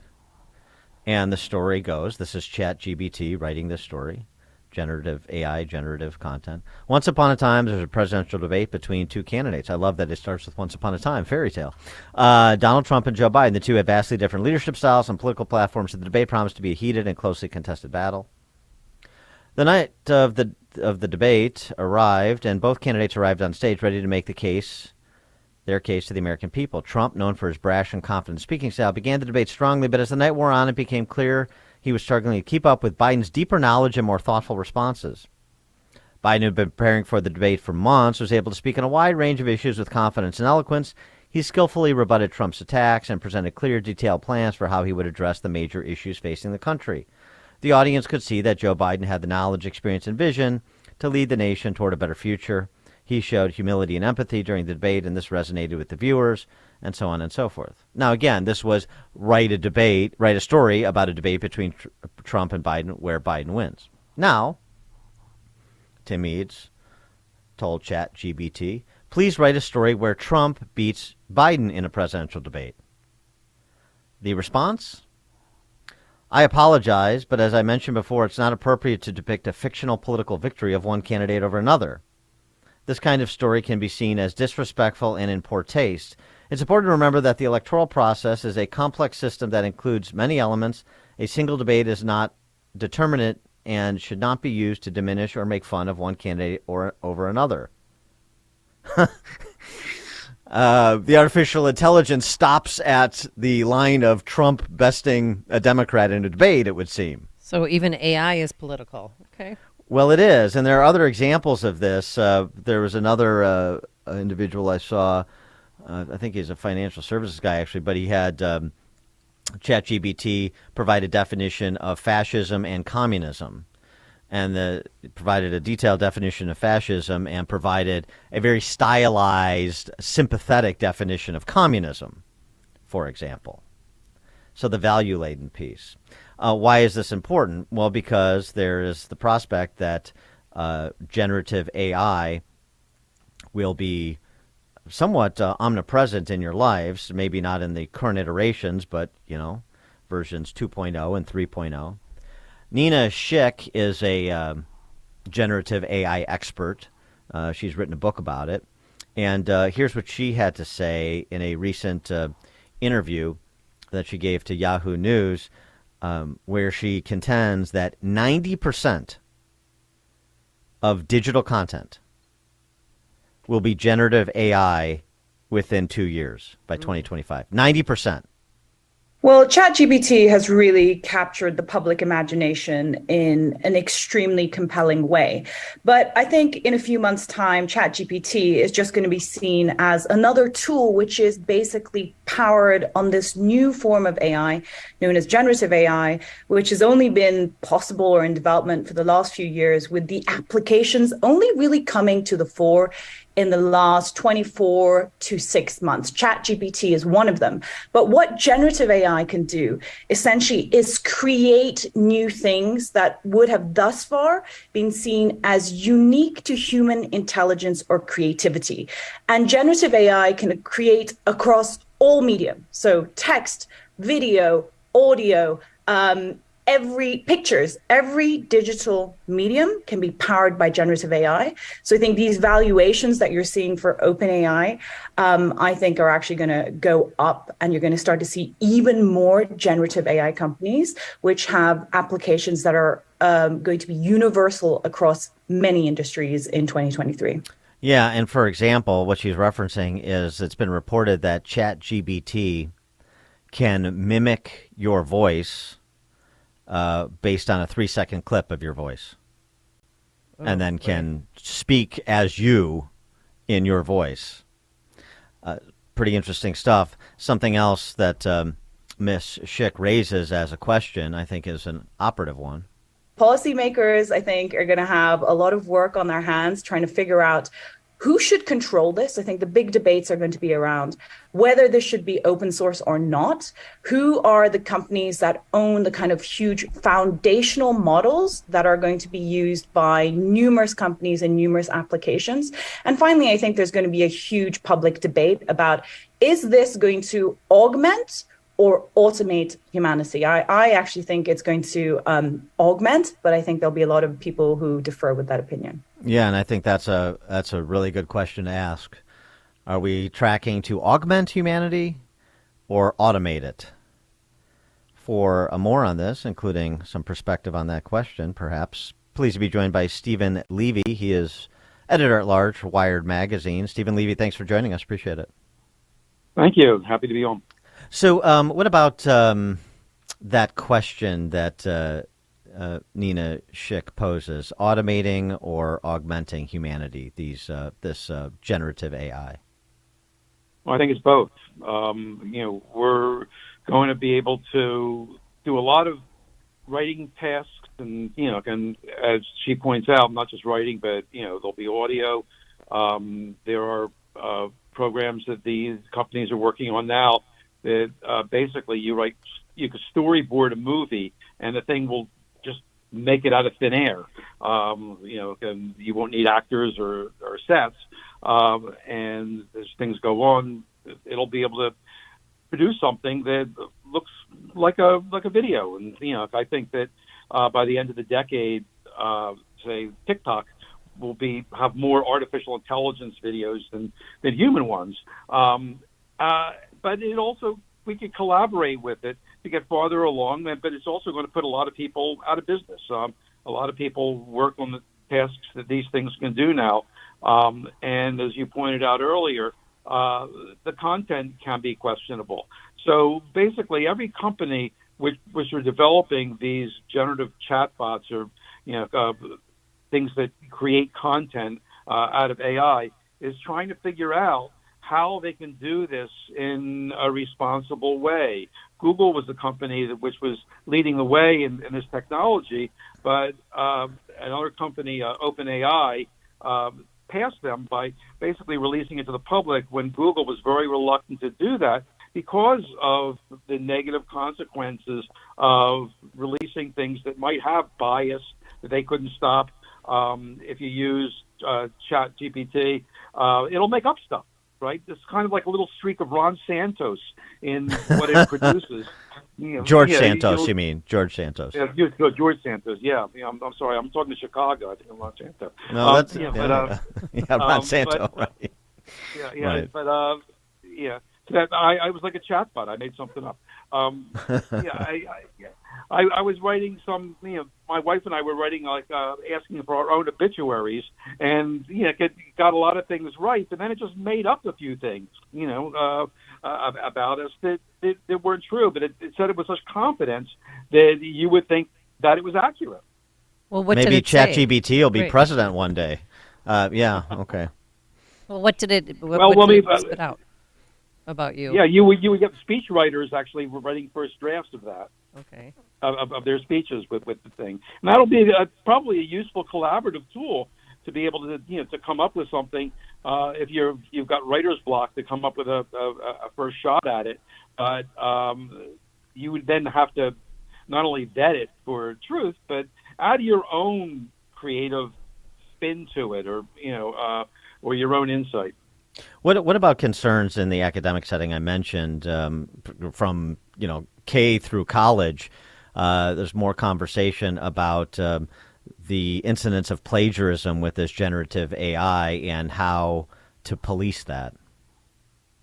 Well, that's going to be a problem in the short term, I think, as teachers, professors learn to deal with it and learn that they might have to change the way they assign and essays to people and the way they grade. They give out grades in their classes. I think maybe one healthy growth of this might be the instructors might lean on oral quizzing more and interact one-on-one with their students more and hear more what they have to bring to a class discussion rather than handing your essays that you wrote at home and get that content. I used to teach college English myself. I was a grad student, and I tell you, some of these essays that I see come out there are the C essays.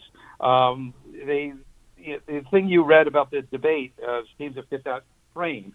There was something robotic about it. Like it explained what a debate was to us. Like we didn't really know that they present each side of what it is.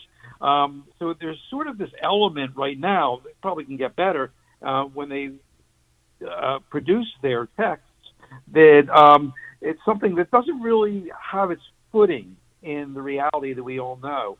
So I think a sharp instructor can pick that out now. But of course, these things are going to get much, much better. So I think that the people in academia and really K through 12, really, high school, are going to have to adjust the way they look at students to do their grading. Do you think there'll be a time when they can generate an AI to be able to replace Karine Jean-Pierre as a White House press briefing?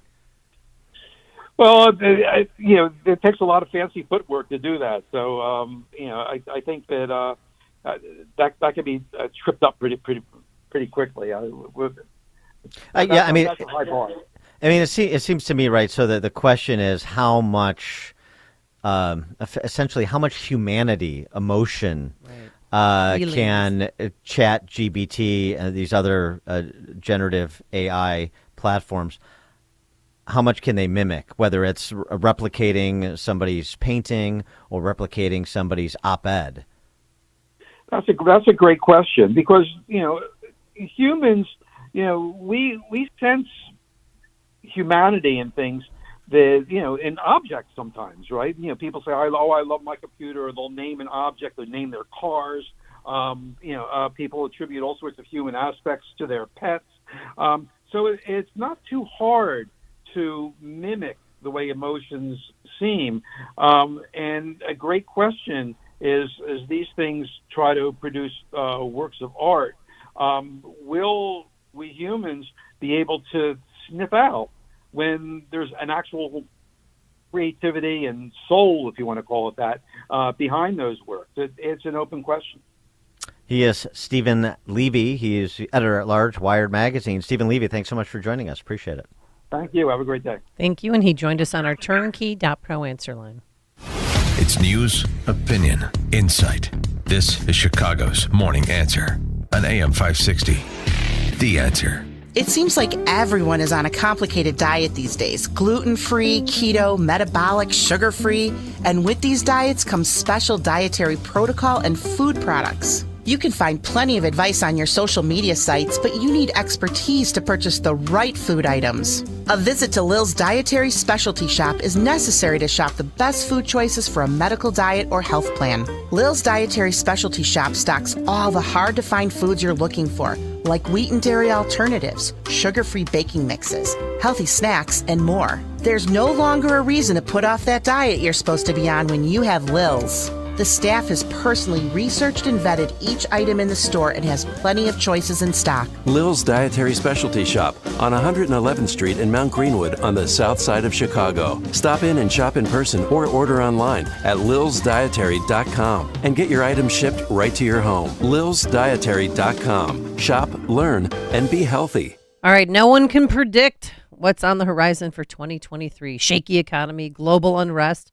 rising inflation. Who knows what's next? But there is one thing that you can count on, and that's the peace of mind Turnkey's Solutions offers your business.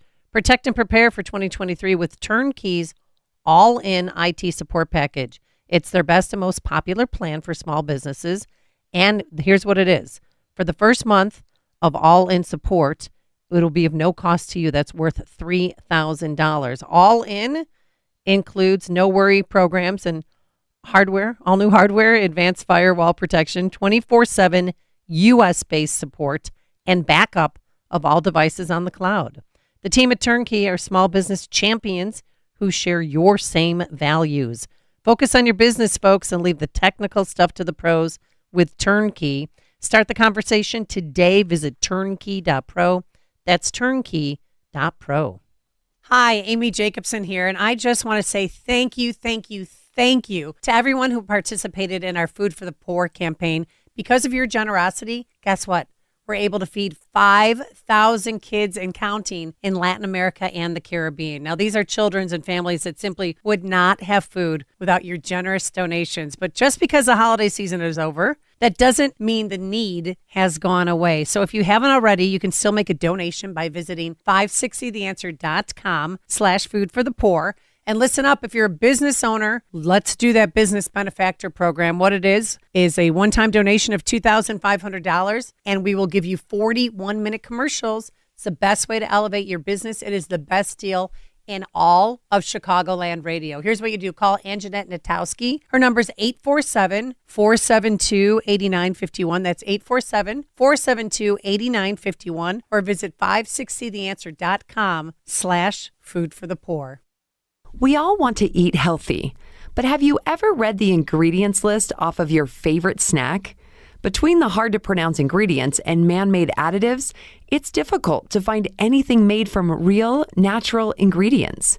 Even some of my favorite organic snacks have ingredients I haven't heard of. At Balance of Nature, we know the value of real nutrition that can only be found in real food.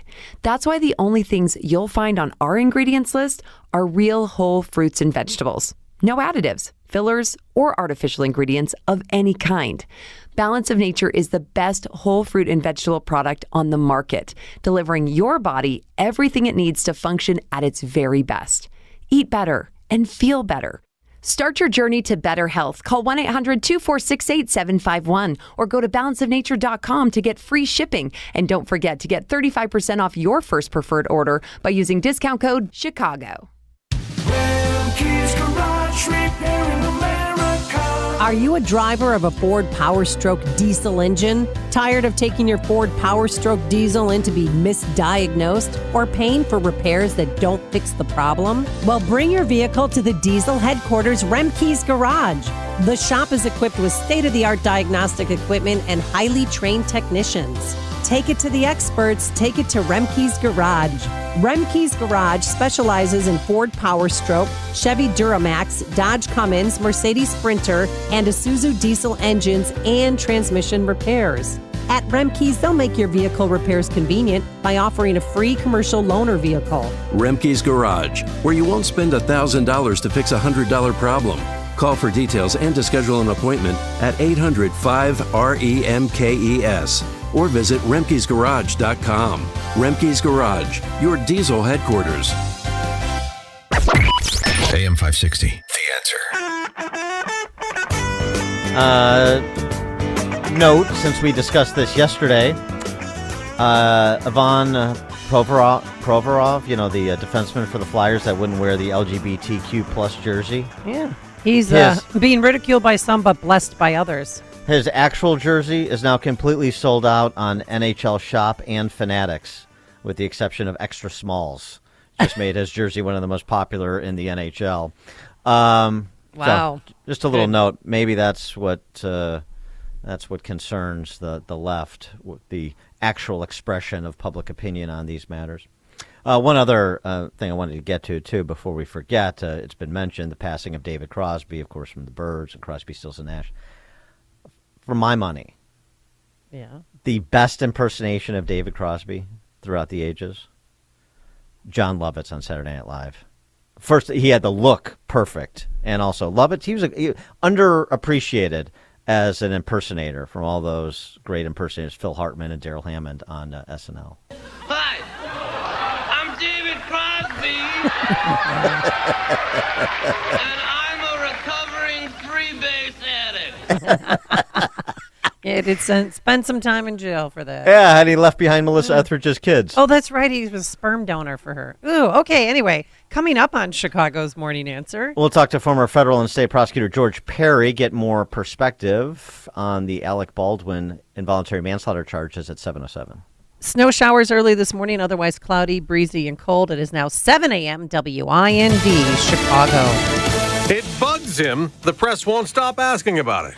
I'm Dave Anthony, Fox News. President Biden said that while answering their questions about classified documents found at his home in an old office from his time as vice president. I think you're going to find there's nothing there. I have no regrets. I'm following what the lawyers have told me they want me to do. Now, House Republicans want to know who might have had access to the documents at the Biden home. The Secret Service says it can provide visitor logs. Congressman Austin Scott tells Fox Business. The Justice Department is using kid gloves with regard to the current president of the United States, and they used FBI tactical raids with the former president of the United States. So it's a total double standard. Referencing the FBI seizing classified materials from former President Trump's Florida resort. Anti-abortion advocates are gathering in Washington for their 50th March for Life, but it's different this year. No longer protesting the Roe v. Wade decision that made abortion legal nationwide. The Supreme Court undid that last year, allowing states to ban or restrict abortions, and that ruling was leaked in advance. And it's still a mystery by who. Dozens of interviews and cyber forensics have so far, based on the preponderance of evidence, not determined who the individual was. The marshal of the court has overseen the 8-month investigation, concluding it is unlikely the court's IT systems were accessed improperly from the outside. Fox's Jared Halpern, a gunman, went into a Walmart last night in Evansville, Indiana, scaring shoppers who ran until police went in and killed him. Another person was shot and wounded. More people are losing their jobs, more big tech layoffs. Google will pink slip 12,000 employees, similar to cuts at Amazon, Facebook, and Microsoft. T-Mobile's been hacked again, affecting 37 million wireless phone customers. Currently, T-Mobile is notifying affected customers and believes the most sensitive types of records like credit card and social security numbers and account passwords were not compromised. Fox's Hillary Barsky says the hackers did get addresses, phone numbers, and birth dates. America's listening to Fox News. Snow showers and 33 degrees at 7:02 on AM 560. The Answer, good morning. I'm Mike Scott. A man in critical condition following a shooting and crash involving a stolen vehicle on Chicago's South Side. The accident and shooting happened in the 7900 block of South Dobson. Mayor Lightfoot under fire from several challengers during a televised debate last night. Chicago mayoral candidates all gathered, including Congressman Jesus Chuy Garcia, who slammed the mayor's administration over the city's high crime rate. 85% chance that you can get away with murder and not be convicted. It has emboldened criminals. Lightfoot says the city's headed in the right direction when it comes to crime. Governor J.B. Pritzker says it will take time in the courts to prove his argument that the gun ban he enacted last week will stand up to constitutional challenges. Here's AM 560's Greg Bishop in constitutional challenges. I'm committed to protecting Illinoisans from the constant fear that they're under of being gunned down. State Representative Blaine Wilhauer attended an emergency hearing Wednesday in Effingham County, where a judge is expected to issue a ruling on a requested temporary restraining order against the law by the end of the day Friday. If J.B. Pritzker thinks he's going to come make us register our legally obtained firearms, then we're not going to comply with that because the Constitution is on our side. Absent a court order, the law prohibits any sales of certain semi-automatic firearms and magazines. In Springfield, I'm Greg Bishop. Chicago sports. Bulls never trailed on their way to a dominant win over the Pistons in Paris, 126-108. Blackhawks stay hot with a win over the Flyers, 4-1. Number 23, Illinois had its 4-game winning streak snuffed out with a loss to Indiana, 80-65. The news is a service of the AM 560 mobile app. Listen to AM 560 on your smartphone or mobile device, or text the word app to 64636. And a check of traffic and weather is on the way next on AM 560. If you listen to the mainstream media and the Democrats, you'd think it was a sin to be black and conservative. Well, John Anthony blows up that perception every week on Black and Right. Join John tomorrow afternoon at 4 when he pushes back against the left and its regressive, progressive agenda that tries to dictate how people should think or feel about politics. Listen to Black and Right tomorrow afternoon at 4, right here on AM 560. The Answer. Inflation is nothing more than a legal form of theft, because with every new round of money printing, the value of your 401k or IRA is decreased through the dilution of the money supply. Hi, I'm Dr. Ron Paul, and while you still can, I highly recommend you consider physical gold for your retirement account. Why? Because gold provides real wealth preservation that can withstand anything. Even better, with a gold IRA from Birch Gold Group, you pay no penalties or taxes when you transfer your current retirement funds. To learn more, text the word PROTECT to 989898. And my friends from Birch Gold Group will send you a free info kit on gold IRAs. Birch Gold is the only gold IRA company I trust, so text PROTECT to 989898 to request your free info kit on gold IRAs right now. Right now, there's unprecedented demand for pre-owned vehicles. If you're working from home and have an extra vehicle, now is a great time to sell it. Call Joe Cotton Ford for top dollar on any make or model pre-owned vehicle.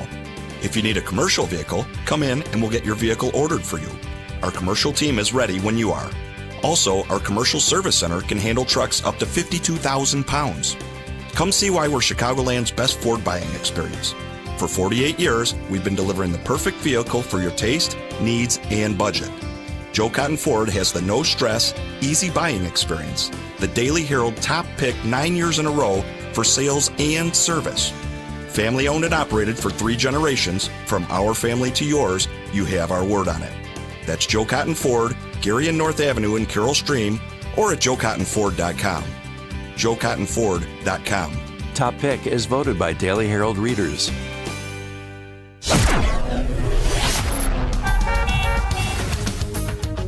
.707, let's get an update on the roads. Team Hochberg Traffic Center time is a service of the Salem Podcast Network. Subscribe free, salempodcastnetwork.com. Edens is off and on time this morning. The Kennedy, though, beginning to stack up between Canfield and Harlem, 26 minutes in from O'Hare to the Burns Circle interchange. Ike inbound right now, 33-390 to the old post office. An accident reported left lane block inbound at 25th. Stevenson inbound 33 in from the Tri-State to DuSable Lakeshore Drive. Dan Ryan inbound jammed up between 95th and 71st due to an accident, blocking 2 right-hand lanes. Chicago's Morning Answer continues next. AM 560 Weather Center forecast with Steve Williams. Some snow early this morning, otherwise clouds and breezy. High today 33, cloudy tonight, tomorrow, low tonight 25, high tomorrow 34. A bit of snow on Sunday, high 34. Variable cloudiness on Monday, the high at 36. Check out AccuWeather.com today. I'm Steve Williams on AM 560, The Answer. 33 in snow showers. Your next news update, 7:30. Chicago's Morning Answer with Dan and Amy continues next on AM 560, The Answer.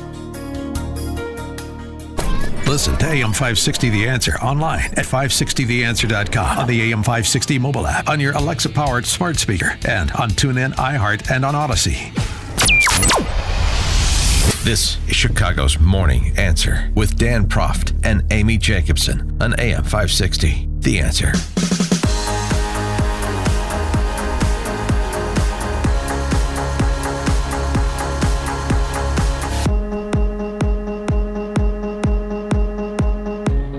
Top of the morning, Dan and Amy. Mr. 10%, the big guy, President Biden, waded into a response on the classified doc flap.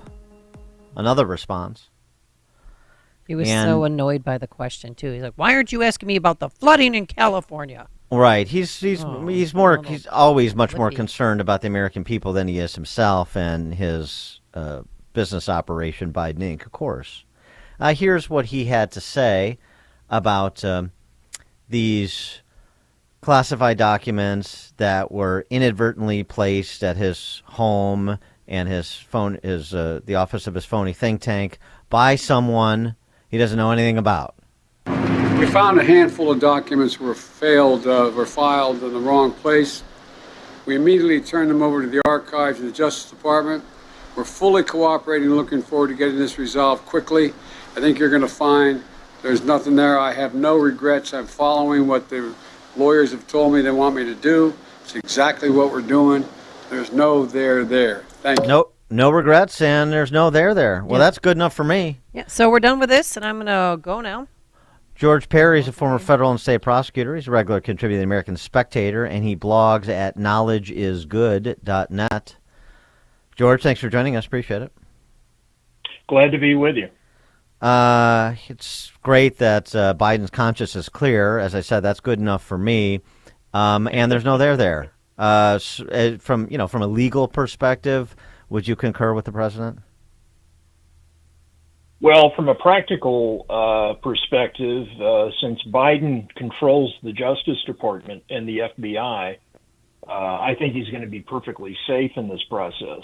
But from an objective legal standard, no, he is responsible for maintaining these classified documents in a safe manner, in a secure manner. And look, everybody's jumping up and down on Donald Trump's head because in the course of extended dealings with the Justice Department and the government, there were documents at Mar-a-Lago which were being maintained in a safe and under secure conditions. Biden's documents were in his garage next to his prized Corvette, a garage that his less than reputable son, who has all these fishy-looking connections with the Chinese Communist Party and the Ukraine, he had access to that garage and was going in and out of it. I mean, it's interesting to note, by the way, that although the Biden regime has denied that there were logs kept at his home as to who the visitors were coming and going, it now turns out that that's not true. There are logs, and I anticipate that Jim Jordan and the other people in the House Republican majority are going to seek access to those records as they investigate this matter. Those logs were misfiled and inadvertently kept by someone, but they'll be turned over to the archive, so everything will be fine.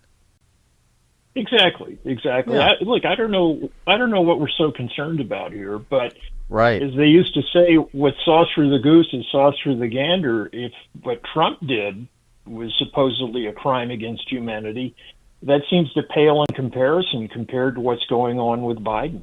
Well, it's just so curious, too. I mean, that they're in different locations. Why do you think that is? Because he blames that it's the sloppiness of his aides who packed the forms years ago. They were misfiled. 6 years ago. You just but why some over here, some over there? Misfiling, filing error. Yeah. I mean, I think if you want real guidance on this, you need only turn to Joy Behar on whatever that show is. Noted constitutional scholar. Yeah, The View. Exactly. And her take is, look, we know Trump is a liar and no good. Therefore, his alleged mishandling of classified documents, that's bad. But Biden's not a liar. Biden's a wonderful guy. Therefore, whatever he did with these documents, that doesn't count. That's why he's being treated differently by the FBI. I mean, the FBI, they're letting his attorneys who have no security clearance at all keep searching the house. And when are they going to be done with this search? And why wouldn't the FBI at least stand outside the door? Yeah, well, the FBI's got really nothing to look at here because I'm sure Biden's attorneys did their job and sanitized the results of their search. The fact that they are standing aside and letting Biden's personal attorneys do the search tells you everything you need to know about the FBI. I mean, they did a SWAT raid of Mar-a-Lago, and with Biden, they're just standing there with their thumbs in their ears and watching Biden's lawyers go in and clean things up. They watch Biden's lawyers. They're not even watching, sort of intermittently milling about, and they wouldn't allow Trump's lawyers to watch them. I mean, they couldn't be 180. I mean, couldn't be more clearly 180 degrees apart in terms of the approach that justice is taking. And as a former federal prosecutor, where I assume maybe at some point in time you had respect, if not reverence, for the Department of Justice and all the good prosecutors that are part of that organization, law enforcement organization, I would think that this would distress you. Dan, given what the Department of Justice and the FBI have turned into, I don't like admitting in public that I ever worked for that outfit. Mm-hmm. It's an embarrassment. And I'll tell you this, I have plenty of former prosecutor and FBI agent friends who are absolutely appalled at what those organizations have turned into. They don't recognize them, and I don't recognize them. As for the move where they wouldn't let Trump's lawyers be present when the search was conducted, back in my day, we didn't care if defense counsel wanted to be present. We didn't care if the defendant wanted to be present while we searched. We were going to find what we were going to find. And one of the good things about allowing the other side to be present when you're doing your search is at least they cannot legitimately claim that you planted any evidence because they were there while you were doing your search. That's true too. But apparently having Trump's lawyers be present while the FBI did their SWAT raid, that's unacceptable practice now. Of course, we never did SWAT raids in this kind of situation anyhow. So. Another investigation that is a bit curious in its handling is the investigation into determining who leaked the Dobbs decision. Judge John Roberts said, well, we'll handle this in-house. He tapped Michael Chertoff, a former Secretary of Homeland Security. It's a closed, to right point, it's a closed universe of, clerks and folks that are in that orbit. They interviewed 100 people. Everybody denied it, and so that's it. We're never going to know. Well, it's gone on long enough, and the list of suspects can't be that long. And I'm beginning to wonder if in regard to who might have leaked the opinion, was it one of the justices? That's what. Yeah. I mean, everybody's saying it's got to be a law clerk. It's somebody disaffected. Well, okay. Presumably they have the means of getting to the bottom of it. But now that all of this time has gone on and they still haven't come up with an answer, I'm beginning to wonder if quite possibly one of the justices might have leaked. Well, and the reporter and the publisher and the editors of Politico are not going to reveal their source, and they know. And former President Trump, wanted them arrested. What do you think of that idea? I'm sorry. They wanted. I have to confess ignorance on that point. Okay. Yeah, Trump suggested. Trump suggested that the Politico reporters and the publisher Politico, they should be hauled away, and they'll reveal their source quickly enough. Now, there is no federal shield law, as you know. But that would be a bad look, and the larger point is right. So the political reporters who reported the story, the publisher, I wonder what kind of effort there was made to triangulate those individuals to figure out who has relationships with them that could have had access to the Dobbs issues. I just wonder how thorough this investigation was. I wonder if John Roberts really wants to identify the leaker, whether the possibility that it's a sitting justice or the possibility that it's a clerk of a sitting justice and he doesn't want to make that sitting justice uncomfortable. I just wonder how diligent this investigation was beyond going through the pro forma interviews of all of the clerks and aides and so forth. Well, it's hard to know, but keep this in mind. Appellate lawyers, which is basically what these Supreme Court justices are. Appellate lawyers may be brilliant when it comes to analyzing the law, but I can tell you from experience, they know virtually nothing about how to run an investigation. And if they're in control of what happens, right. I would be surprised that if they were really doing a competent job. If they've brought in people who know how to do an investigation and they've turned them loose, which I doubt they have, but if they did that, then I would expect that we would have an answer by now. Well, they claim they interviewed all the law clerks and all the employees. They found nothing. They said they also checked the phones for text messages. Everyone, handed in their phone and their browsers and came up with nothing. So I think you're right. It's somebody from maybe the bench told one of their spots. We don't know. We don't know. I mean, I'll tell you what. Let's just pin it on. Yeah, that's safe. That's safe. Yeah. Well, we want to get to one other legal matter. Alec Baldwin, charged with involuntary manslaughter in New Mexico. And I got to say, I'm not a practicing attorney or anything, but I got a law degree. It's not something I'm proud of, but I did get one. And just sort of a read of the standard of evidence to make out an involuntary manslaughter charge in New Mexico, and the facts as we understand them, they've been reported. I don't see how you charge Alec Baldwin. Well, Baldwin, if you recall, shortly after he killed Helena Hutchins, he did an interview with George Papadopoulos. Is that the guy's name? Stephanopoulos. Yeah. No, George Papadopoulos. Stephanopoulos, that was Alex Karras on Webster. Yeah, Yeah, right. That was Alex Karras. It all runs together in my aged brain. Okay. Yeah. So Alex he did Karras an was more interview. entertaining. Yeah. Yeah, right. Better athlete too. Yeah. He did an interview on ABC News where he justified in his mind what had happened. And if you review that interview, and you'll be happy to know I have an article coming out sometime today in the American Spectator analyzing this, he basically confessed to all of the elements needed to prove that he is guilty of involuntary manslaughter. I mean, he said, I was handed a gun. I didn't check it to see if it was loaded because that's somebody else's job.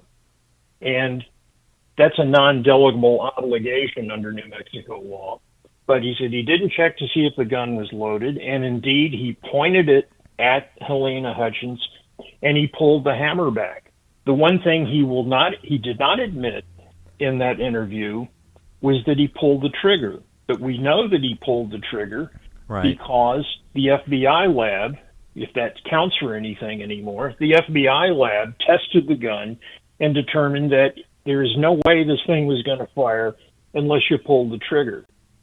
So if I'm the prosecutor in that case, I'm going to play his confession to ABC News and then just throw in the FBI report. You've got everything you need right there to establish that this guy is guilty of involuntary manslaughter. Well, so the lying about pulling the trigger, I get that, but I still don't think that establishes reckless conduct. It's not when you say it's a non-delegable responsibility to check the gun. That's a little. This is a unique case because you have an actor on set with a professional weapons expert who's been hired, and his responsibility is to make sure the weapons are used safely, are safe, and are used safely. And he wasn't just handed a gun. He was handed a gun and told, and this is not in dispute, it would appear, that the gun was cold, meaning the gun is not loaded. And then he said he took some stage direction from the cinematographer, the assistant director, or both of them. And then the gun went off. So he may have been pointed in, and then he pulled the trigger, clearly based on the evidence.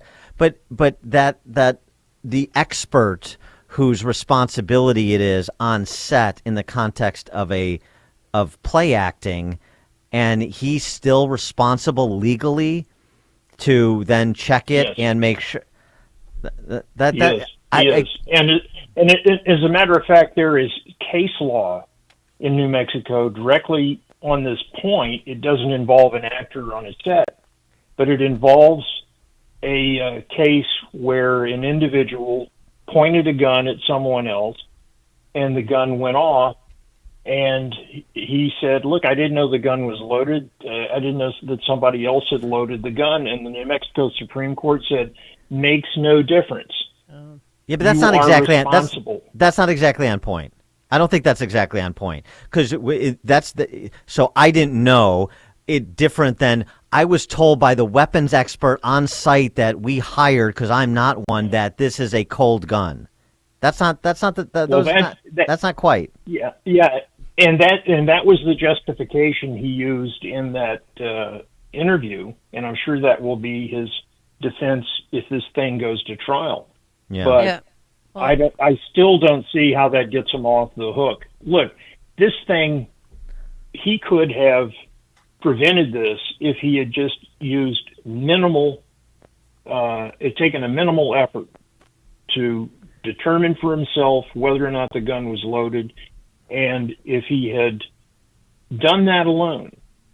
And I think it's a non-delegable obligation under New Mexico law.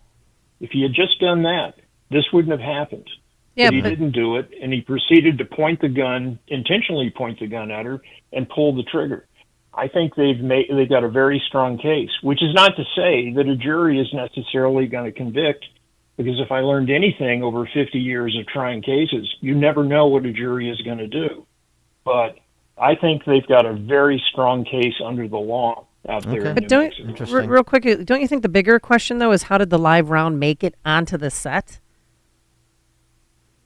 Well, they're saying that they're charging someone else, the armorer, this 24-year-old armorer, who was responsible for the safe maintenance of the weapons and ammunition on that set.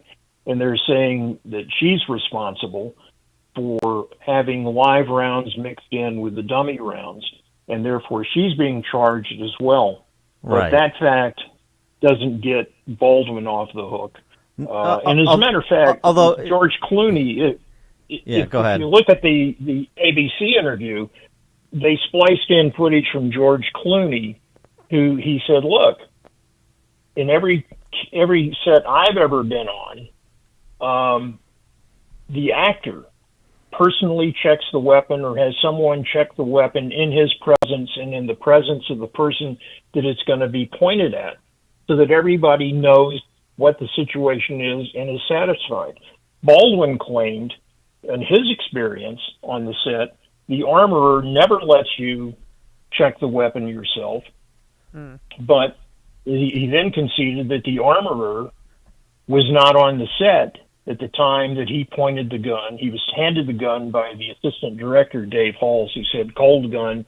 He then proceeds to point the gun and shoot the cinematographer. I suppose industry standards may have some relevance here too. Could be introduced as evidence. This is how Alec Baldwin has previously handled guns on sets, or this is what the Hollywood standard is. This is how these professionals work with actors. That'll all be interesting. But something else though too that I think undermines the case here, which is okay. So if he's responsible for the involuntary killing of Helena Hutchins, then why isn't he also being charged for wounding the assistant director who got hit with the same bullet in the shoulder?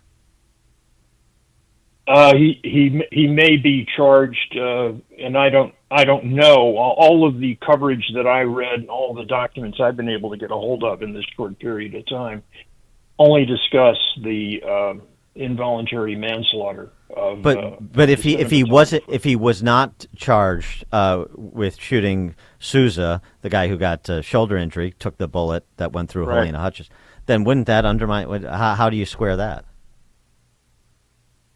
Well, to be consistent, I'm sure he could face some kind of charge. If they don't charge him, you could always say that was just prosecutorial discretion, but it remains to be seen whether or not there will be charges in that regard. Yeah.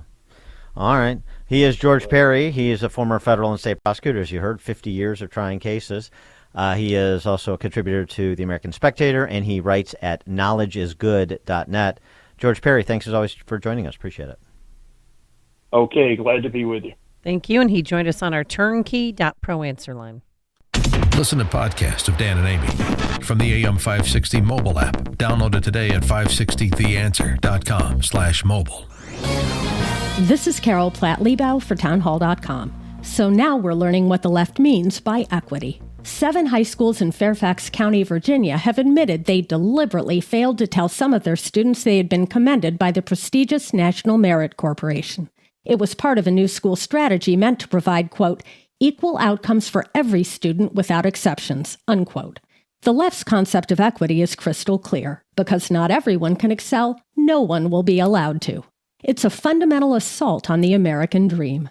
The promise of this country has always been that you'll be free to go as far as your hard work and talents can take you. This premise no longer holds true when the left is in charge. Their vision is emblematic of the way Winston Churchill once described socialism, the equal sharing of misery, or in this case, academic mediocrity. I'm Carol Platt-Liebau.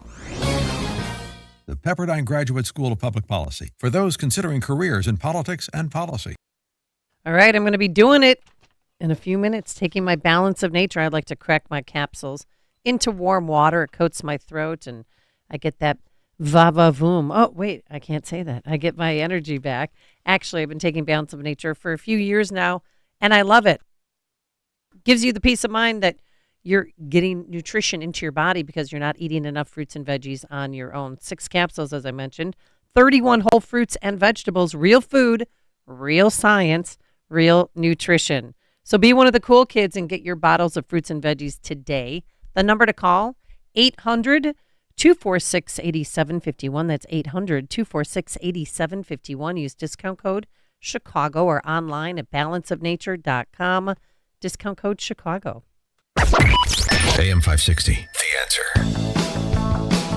All right, coming up on Chicago's Morning Answer. At 7:37, we'll talk to our old buddy, now Congressman Burgess Owens, about debt ceiling theater and how the House Republicans are getting along now that they've settled on a speaker. That's 7:37. Now into the newsroom we go. Here's Mike Scott. Snow and 33 degrees at 7:32.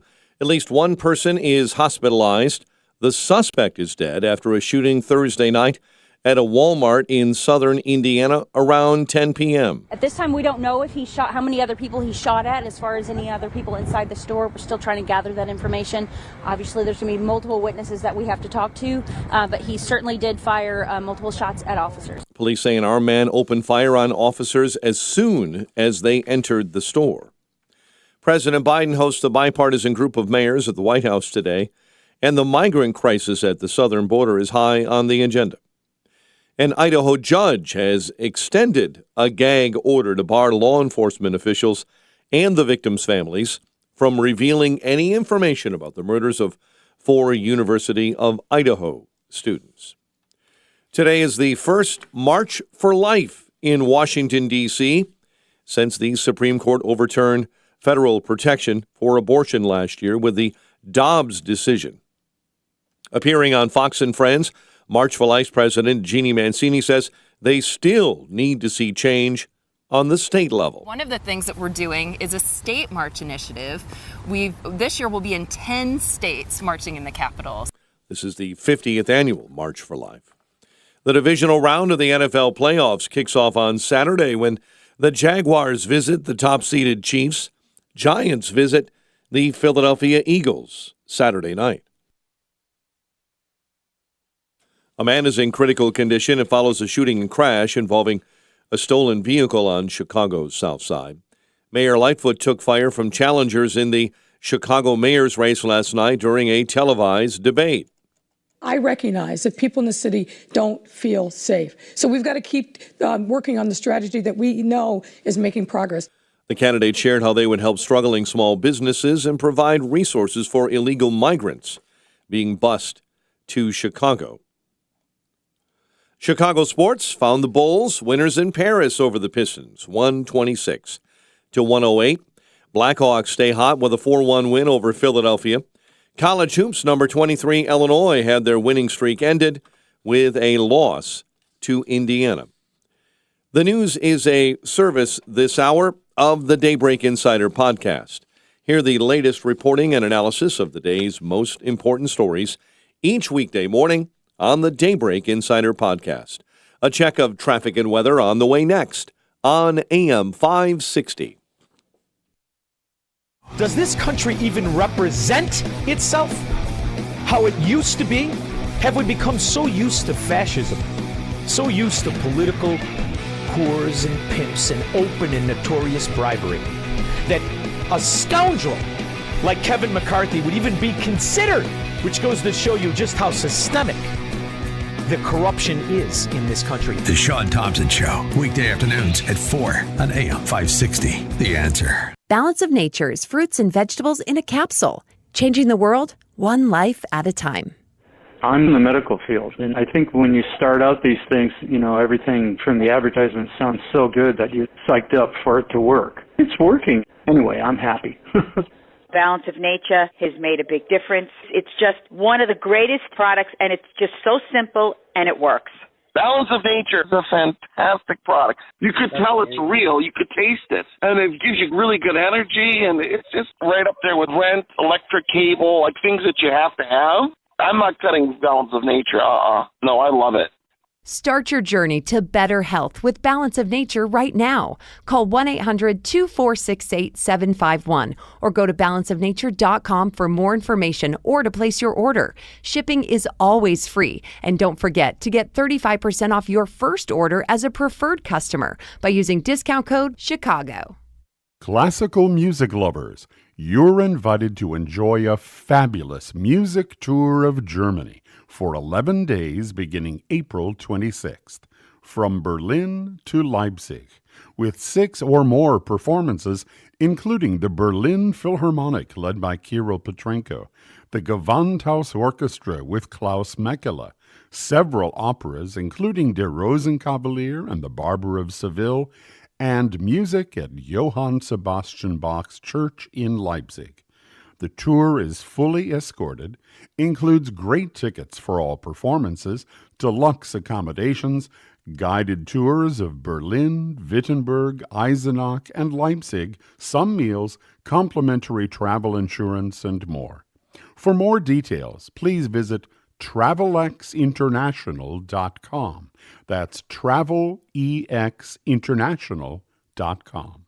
A storm is on the horizon, and you need to keep the lights on no matter what. Your business relies on the power being on 24/7. It's the lifeblood of your data and computer systems. Weather-related outages from the power company are not acceptable. Your need for a source of power that's reliable 24/7, along with round-the-clock service that can dispatch technicians to your site immediately, is mission critical. Your business needs Charles Equipment Energy Systems on speed dial. These are the big boys, not residential or solar, but reliable industrial generators for emergency backup or events. When you need more than a 100-foot extension cord plugged into a small engine generator, call Charles Equipment Energy Systems. They keep the lights on with rental generators for job sites or power outages. A storm is on the horizon. Plan ahead. Call now to prepare generators for storms and potential power outages. Call 630-834-6000, 630-834-6000, or charlesequipment.com. Nobody should have to pay for one-size-fits-all insurance coverage. Liberty Mutual customizes your car and home insurance, so you only pay for what you need. 7:38. Let's get an update on the roads now. Team Hochberg Traffic Center time. Let's start on the inbound Kennedy, 34 minutes O'Hare into the Burns Circle interchange. Ike inbound 44-390 to the old post office. Stevenson, 49 minutes from 355 into DuSable Lakeshore Drive. Dan Ryan inbound 27 minutes, 95th into the Burns Circle interchange. Tri-State jamming up northbound between 87th and the Stevenson Expressway. After an earlier crash in Indiana, an exit ramp has been reopened westbound on 94 right at State Road 249. Traffic, a service of the Daybreak Insider podcast. Hear the latest reporting and analysis of the day's most important stories each weekday morning on the Daybreak Insider podcast. Chicago's Morning Answer continues next. AM 560 Weather Center forecast. Snow this morning, cloudy, breezy, colder this afternoon, high 33, mainly cloudy and 25 overnight. Snow and 33 right now. Next news at 8. Chicago's Morning Answer with Dan and Amy continues next on AM 560, The Answer. Listen to AM 560 The Answer online at 560theanswer.com, on the AM 560 mobile app, on your Alexa-powered smart speaker, and on TuneIn, iHeart, and on Odyssey.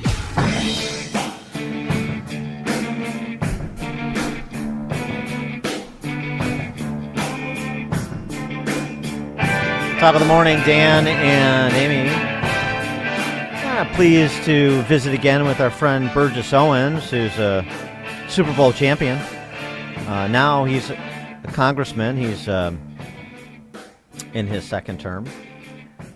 He is the author of Why I Stand From Freedom to the Killing Fields of Socialism. He also was recently named to the Transportation and Infrastructure Committee. His one of his previous books is one of my all-time favorite book titles, Liberalism, or How to Turn Good Men into Whiners, Weenies, and Wimps. Love the alliteration, too. Lots to talk about. You know, it's the government in constant crisis with, You go from government shutdowns in quotation mark to debt ceiling defaults in quotation marks as well, and we're on the latter now. Our credit card is maxed out, they say.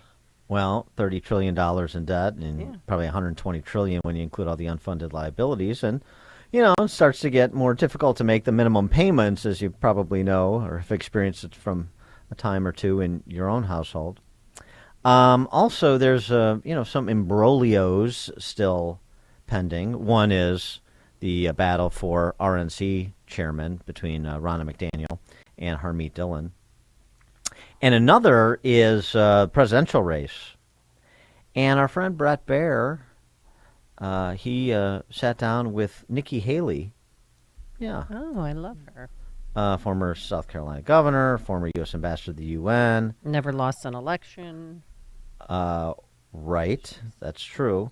I had the occasion to do a chat with her a couple years ago when she was in town doing on a book tour, and we did it in downtown Naperville. It was a fun event. She was very nice and enjoyed the event very much. She's smart. But maybe she's a bit conniving. Can I say that? Well, is that misogynistic? No. Well, she sat down with Bret Baier for this interview about whether or not she's going to run for president, as she is preparing to, leaning into it, as she said, in terms of the decision to move forward. And, here's why she is leaning into it. Can I be that leader? Yes, I think I can be that leader. I was as governor. I took on a hurting state with double-digit unemployment, and we made it the beast of the Southeast. As ambassador, I took on the world when they tried to disrespect us, and I think I showed what I'm capable of at the United Nations. So do I think I could be that leader? Yes, but we are still working through things, and we'll figure it out. I've never lost a race. I said that then. I still say that now. I'm not going to lose now, but stay tuned. It sounds like somebody who's going to throw her hat into the ring. Yeah. She was also asked by Baier if, not if, but why she has changed her tune, because she previously said that if Trump runs, then she would not run. So Trump is running, and she is preparing to run. Please explain. I had a great working relationship with the president. I appreciate all the foreign policy issues we worked on together. But what I'll tell you is the survival of America matters, and it's bigger than one person. And when you're looking at the future of America, I think it's time for new generational change. I don't think you need to be 80 years old to go be a leader in D.C. I think we need a young generation to come in, step up, and really start fixing things. And, all of that, when I said that, was before we surrendered to Afghanistan. It was before we saw this high inflation and high crime. It was before we saw drugs infesting all of our states. It was before we saw our foreign policy in disarray. So a lot has changed. And when I look at that, I look at the fact, if I'm this passionate and I'm this determined, why not me? Why not her?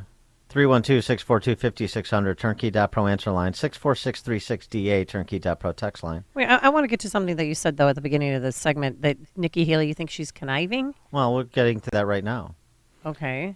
Former Secretary of State and CIA Director Mike Pompeo, he's got a book out. And in that book, he talks about a move that was made on Pence to replace him as the vice president, like starting in 2018. Kellyanne Conway, in an interview she did with Brian Kilmeade on his radio program, confirmed that. It was being led by Jared Kushner, but the suggestion by Pompeo, and to some extent by Conway, is that it was a conspiracy that involved Nikki Haley as the replacement for Mike Pence leading into the 2020 reelection. So Bret Baier asked her about Pompeo's contention, and she said this. Is that true? Were you trying to get Mike Pence off of that ticket? No. And, Pompeo even says he's not sure if it's true. I never had a conversation with Jared, Ivanka, or the president about the vice presidentship. And, what I'll tell you is it's really sad when you're having to go out there and put lies and gossip to sell a book. I mean, I don't know, why he said it, but that's exactly why I stayed out of D.C. as much as possible, to get away from the drama and get away from the gossip. I focused on my job, and that's what I always did. Mm-hmm. Well, Kellyanne Conway had this to say, and then Bret Baier asked Nikki Haley to respond to what Kellyanne Conway said. That is true that there were people trying to get rid of Mike Pence off the ticket. I also thought it was so naive from some of the political novices, like Jared Kushner that I worked with in the White House, to actually think, well, let's just get rid of the vice president. This whole idea, let's just get a woman, get a woman, get a woman. You know who did that? One Joe Biden. And look what we got for it. Kamala Harris. So I'm glad Secretary Pompeo has said this. So what do you say to Kellyanne Conway on her recollection of this? I literally did not speak with anyone in the administration about that at all. It was gossip. Mike Pence is my friend. It is gossip. It was never discussed. If somebody else discussed it, they certainly didn't discuss it with me.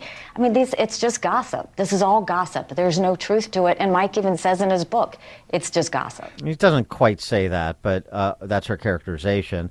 But a little bit more from Kellyanne Conway on Nikki Haley before you render judgment. We women in positions of authority, it's very important that we not be Hamlet. It's very important that we not play into these stereotypes of being indecisive, because it comes back to bite us more than men. I'll just say that as a generality. And so, first she attacked Donald Trump on January 7th, right after January 6th. She said he can never run again. He shouldn't be in the party. And then she went back on that. She tried to have a meeting with him. He said no. And then she said, I'll never run against him. Now she said she will. So I think whatever she decides, and I believe she probably is looking at this race very seriously. I think whatever she decides, and I like her very much. I'm glad she served. We have a great relationship. We share a birthday. Whatever she decides, I think the other angle for Nikki Haley and a Tim Scott, for example, her fellow South Carolinian, is that they want to bring to the presidential level, Brian, all these amazing gains in gender and racial diversity that the Republicans have realized very recently, including these 2022 and 2022 midterms and 2020 at the House level particularly. She's got a great story to tell. But, we've been seeing more candidates of color, more female candidates, more veterans, for example, running as Republicans and succeeding as Republicans. And I think the argument is to be made, hey, it's time at the presidential level. Also, people will immediately compare her to Kamala Harris, which, of course, is going to go much better for Nikki Haley. And the one thing Well, I'm not real keen on Kellyanne Conway's celebration of identity politics, but it's more what she had to say about Nikki Haley prior to getting into the identity politics to try to sort of hedge herself there, which is Nikki Haley saying Trump should be out of the party on January 6th, then she wants a meeting with him. Nikki Haley, we're not going to run against Trump. Well, now I'm seriously considering running against Trump. She's going to run. And also Kellyanne Conway said that she wished Nikki Haley had been a little bit more vocal when this plot was afoot to replace Pence as the vice presidential running mate in 2020, because Pence brought a lot to the ticket, says Kellyanne Conway, credibility with evangelicals. He was a dutiful soldier. It was working. So you don't change out something that's working. It was a rumor. She never talked to Trump. She never talked to Ivanka or Jared. I believe Nikki Haley. So she says. Yeah, but I believe her over Kellyanne Conway and Mike Pompeo. And I think that she decided now to run against Trump because she realizes Trump is not going to win. She's looking out for the betterment of the country. She knows that Trump, if people are going to complain Biden's too old, well, Trump's about the same age as Biden. And we need some fresh air. We need some new ideas. And she's smart. She governed the state of South Carolina. She can handle herself in a debate, and she can handle herself on the world stage with other world leaders. I mean, she proved that when she was the UN of the United Nations, or the American ambassador of the United Nations. I'm a big Nikki Haley fan, and I think that this whole thing, she even moved out of D.C. because she didn't want to deal with the BS and the rumors. Yeah, so she says. Paul in Northwest Indiana. Hey, Paul. Early in 2020, Tucker Carlson did a bit calling out people in the current Trump administration that kind of were working behind the scenes, in Carlson's view, against Trump. And two people I remember him talking about were Kushner and Nikki Haley. I guess you'd have to go back and find that episode when he talked about it. But he was quite detailed in why he picked Nikki Haley. as someone that was not a pro-Trump supporter. That's all I can say. I wish I could give you details, but yeah, I you'd have to remember. do the research. Yeah. No, I remember. Thanks for the call, Paul. Yeah. I think she's. There's a line between being politically savvy and being conniving, and I'm not saying she crossed it, but I think she straddles it. And some of the couple of examples Kellyanne Conway gave, the sitting in the Oval Office with Trump to sort of signal to Trump world that she's an ally, while some of this was afoot. As Kellyanne Conway said, from her perspective inside the White House, the at minimum silence when this plot was afoot, apparently. And, Mike Pompeo is a very smart guy, very talented guy. He did an excellent job in two positions that are much more substantial than being the U.S. ambassador to the UN or being a governor, for that matter, and that's Secretary of State and CIA director. And I understand Pompeo has his own presidential aspirations, so that has to be factored in. But I'm just saying. Well, he's got to run. He's making a book right now. My spidey sense is tingling. John in Palatine. Hey, Dan. I agree with your assessment that Nikki's somewhat conniving, and I can tell you that when she was, I believe, Secretary of State, I very much admired her. She wasn't Secretary of State. Never Secretary of State. You mean U.S. ambassador to the UN? The ambassador to the UN, yes. Yeah. And I could tell you, I very much admired her then, but so I closely followed her in all of those things that Kellyanne Conway pointed out about. First, she says she was going to support Trump. Then she says she's not going to run for the race. And then the thing is, she has somewhat been shown to go back on her word somewhat, and you use the word straddling. And then the other thing is, if Kellyanne or Nikki is telling the truth, then that questions Mike Pompeo, and Mike Pompeo has always been above board, in my opinion. Thanks for the call, John. Boy, she has a right to change her mind. I mean, men, you guys change your minds all the time. 2 years ago, it's a woman's prerogative. No, yes, 2 years ago absolutely. she said she wasn't going to run, but now we're in different times. And she said, it sounded like from the interview, what motivated her was the disastrous, deadly withdrawal from Afghanistan, and how the U.S. is working on a world stage, and that's motivating her. She was so surprised that the Biden administration had become a catastrophe. Now she feels compelled to run. She doesn't want to give him another 4 years, and she feels if Trump runs again, that'll be giving Biden the Oval Office again. Conjecture on my part, but that's... Well, just because she doesn't run doesn't mean no one will run. No. So... We're probably going to end up having 19 candidates. Not for long, I don't think. But I just forget it. But the spin is very polished, but I've seen this act before. Paul in New Lenox. Hey, hi, great show, guys. Hey, there's no way I could ever support Nikki Haley. Just listen to her voice is kind of nauseating. I mean, really high pitched. And maybe if she dropped it down to maybe Mr. Universe or Mrs. Universe or whatever that was, yeah, maybe she might have a chance. Have a great day. Thanks for the call. A lot of women and men with higher voices. He's referring to the speaking of Jared Kushner. Yeah.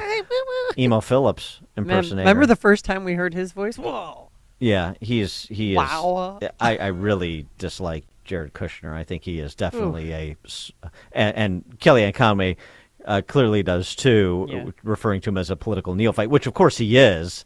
I'm not. I mean, Jared Kushner, I have no question about him as a conniving figure in the administration. Nikki Haley, again, she's very personable. She was a successful governor of South Carolina. She did an admirable job as U.S. ambassador to the UN for the short time she was there. But I just have her explanations for things are a bit troubling to me. There's some vacillation going on, yes, but Vince and Hutley. She'll get it together.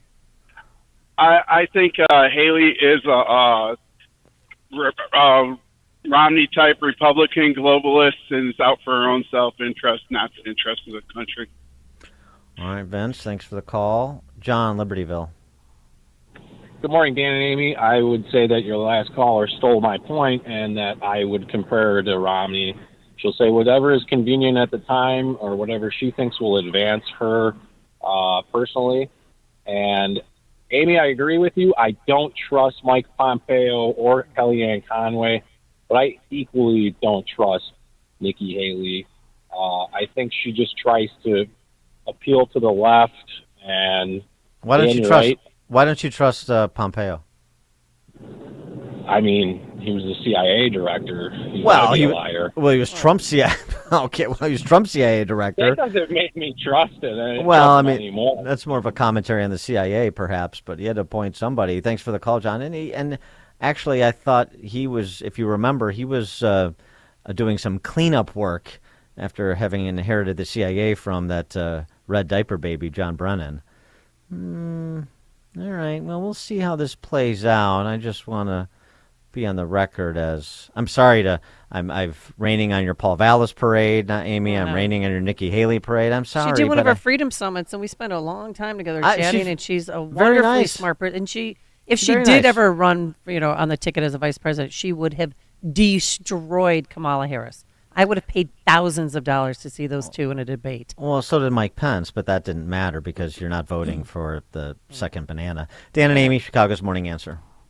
The more you listen, the more you'll know. This is Chicago's Morning Answer. Morning Answer on AM 560.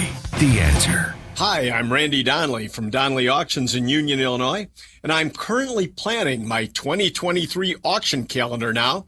I want to talk to you about items that you are considering selling. You already know that Donnelly Auctions specializes in things like guns and military, automobiles and motorcycles, and Petroliana. But I want to help you sell what you have collected. We have sold collections of police and fire badges, coin collections, and we've set a world record price for our last license plate auction. I may not be a magician, but I can make your collection disappear and reappear as money in your wallet. Donnelly Auctions is a worldwide marketplace with warehouses of collectibles. If you're selling, we can get you top dollar. Monthly auctions you can view and bid online as well.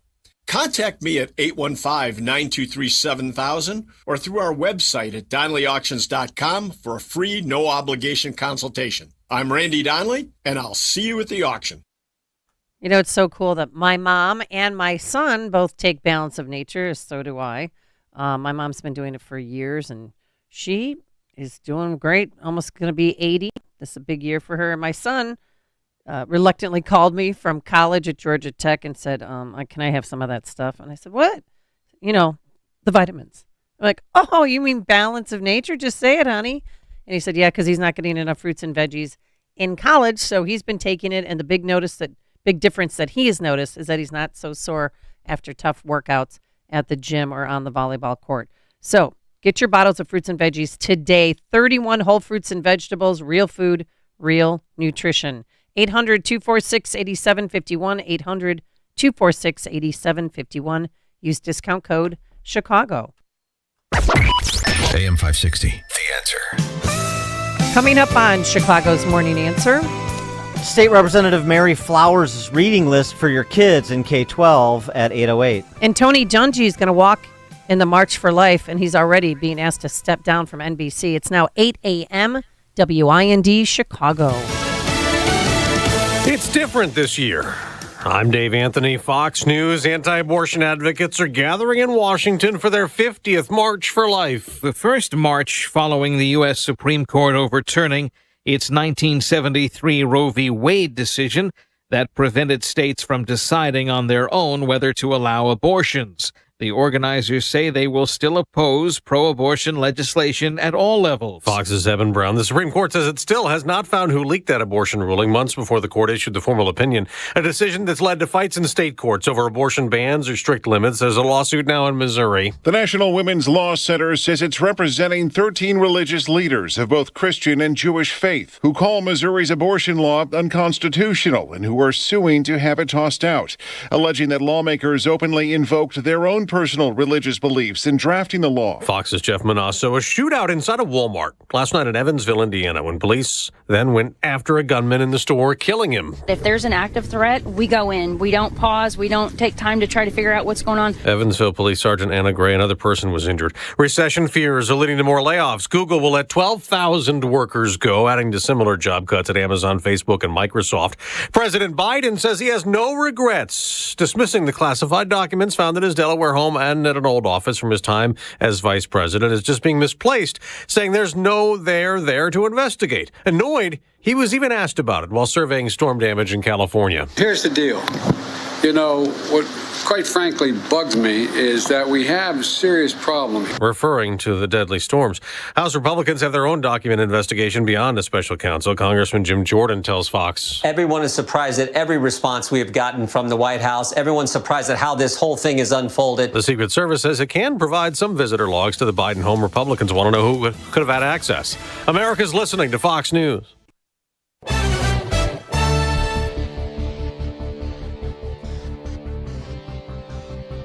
Gray skies. We've had snow showers. 33 degrees at 8:02 on AM 560, The Answer. And good morning, everyone.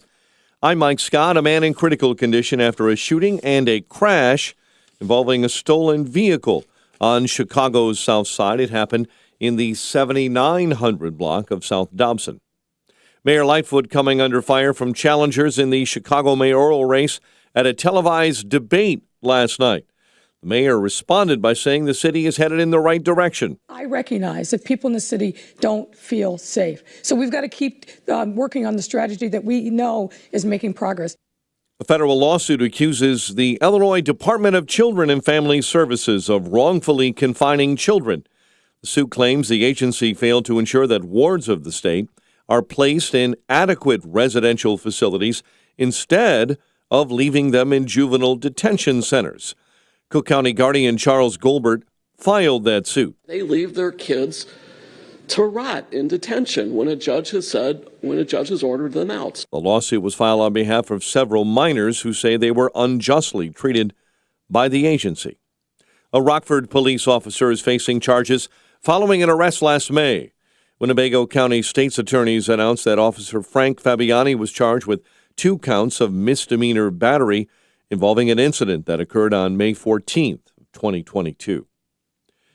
Bulls beat the Pistons in Paris. Blackhawks a win over the Flyers. And number 23 Illinois had their winning streak snapped with a loss to Indiana.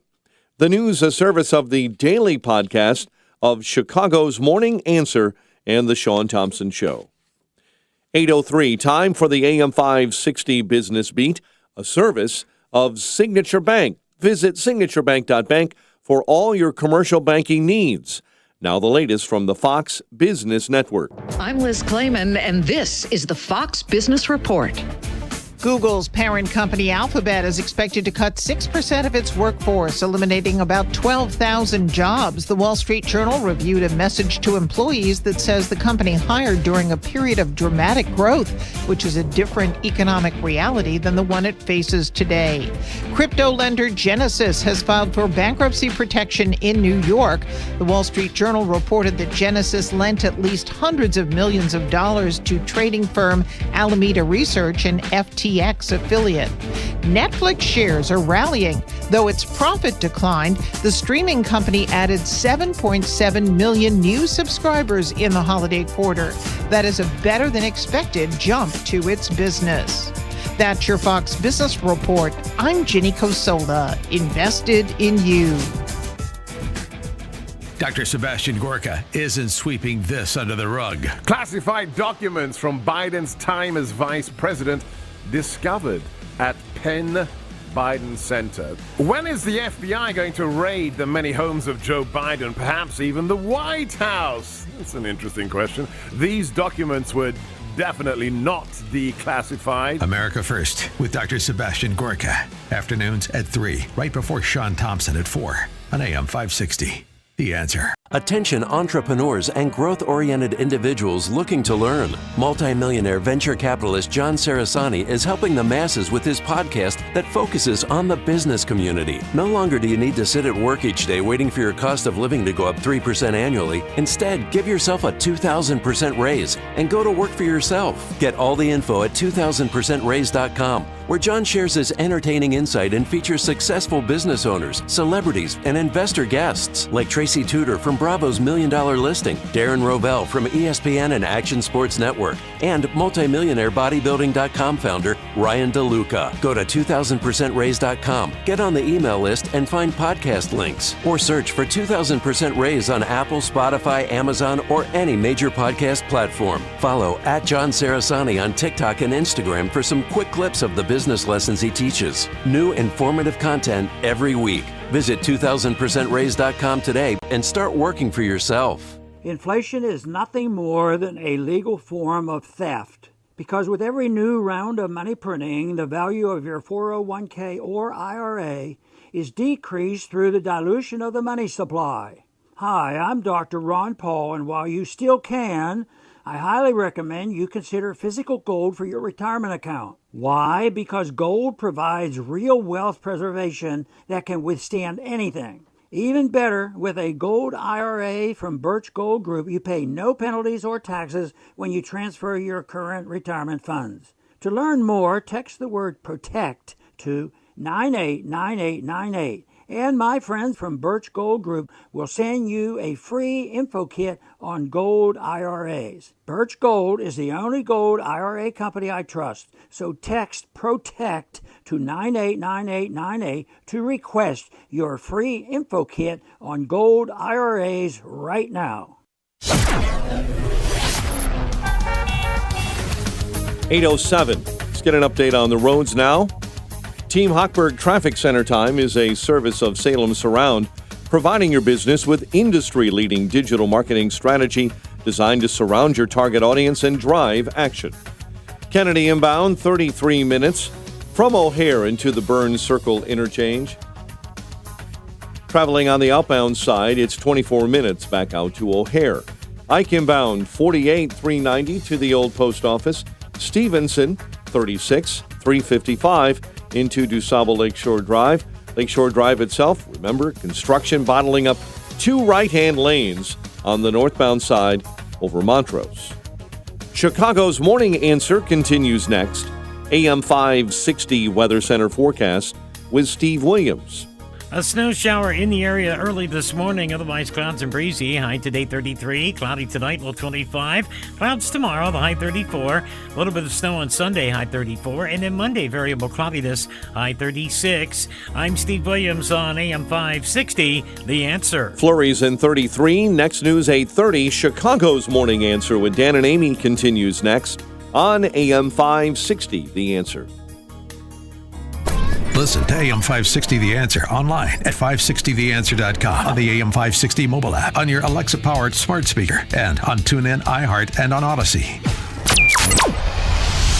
This is Chicago's Morning Answer with Dan Proft and Amy Jacobson on AM 560 The Answer.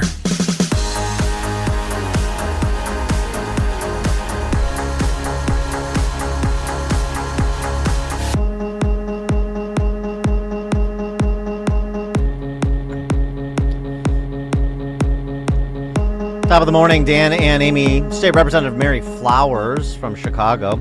She's been in the General Assembly since approximately the year Chicago was incorporated. I was drinking my Balance of Nature. You made me laugh. Oh, you were about to do a Danny Thomas spit take? Yes. Be it enacted by the people of the state of Illinois, representing the General Assembly, the school code is amended by adding this section. Books about racism required reading. Beginning with the 23-24 school year, every public elementary and secondary school shall include. Oh, here we go. I say as required reading. Yes. In its appropriate grade level curriculum, the following books about racism. Nonfiction books. Ain't I a Woman? Black Women and Feminism. Between the World and Me by Ta-Nehisi Coates. Oh, Ta-Nehisi Coates. He's a big racist, anti-racism guy. Biased, uncovering the hidden prejudice that shapes what we see, think, and do. The Black and the Blue, a cop reveals the crimes, racism, and injustice in America's law enforcement. Brown Girl Dreaming. From Slavery to Freedom, a History of African Americans. Hood Feminism, notes from the women that the movement forgot. How to be an anti-racist, oh, that's popular. Ibram Kendi. Maybe the kids can just borrow copies from all those Hinsdale housewives. Me and White Supremacy. Isn't it cute? This is a particularly noxious selection that doesn't get as much attention as it deserves. It came online to much fanfare about a decade ago when it was released. The New Jim Crow, Mass Incarceration in the Age of Colorblindness by Michelle Alexander, who was a law prof at Stanford. And that is full of phony baloney data on incarceration rates, both at the state and federal level. It advances the shibboleth you hear from some of the race hustlers that were on stage last night in the Chicago mayoral debate, like Cam Buckner, who's a co-sponsor of the Safety Act and a candidate for mayor, about how, and this was the what you heard during the defense of the Safety Act before it was slightly amended, and you hear now in defense of version 2.0, nonviolent drug offenders and moms stealing diapers for their kids. That's who's in our county prisons. Wrong. Violent offenders. Same thing at the federal level. Majority of inmates in federal prisons, violent offenders. Overwhelming majority in state prisons, violent offenders. And by the way, this doesn't even include the number of people who are charged with federal crimes and do not receive prison sentences. And that's a significant number. Something on the order of 80%. Pretty significant. Raising white kids. So you want to talk about race. Stamped. Racism, Anti-Racism, and You by Jason Reynolds and Ibram Kendi. They Can't Kill Us All, Ferguson, Baltimore, and a New Era in America's Racial Justice Movement by Wesley Lowery, another noted race hustler. This Book is Anti-Racist by Tiffany Jewell and Aurelia Durand, another instant classic. White Fragility, Why It's So Hard for White People to Talk About Racism by Robin DiAngelo. Robin DiAngelo, Ibram Kendi, Ta-Nehisi Coates.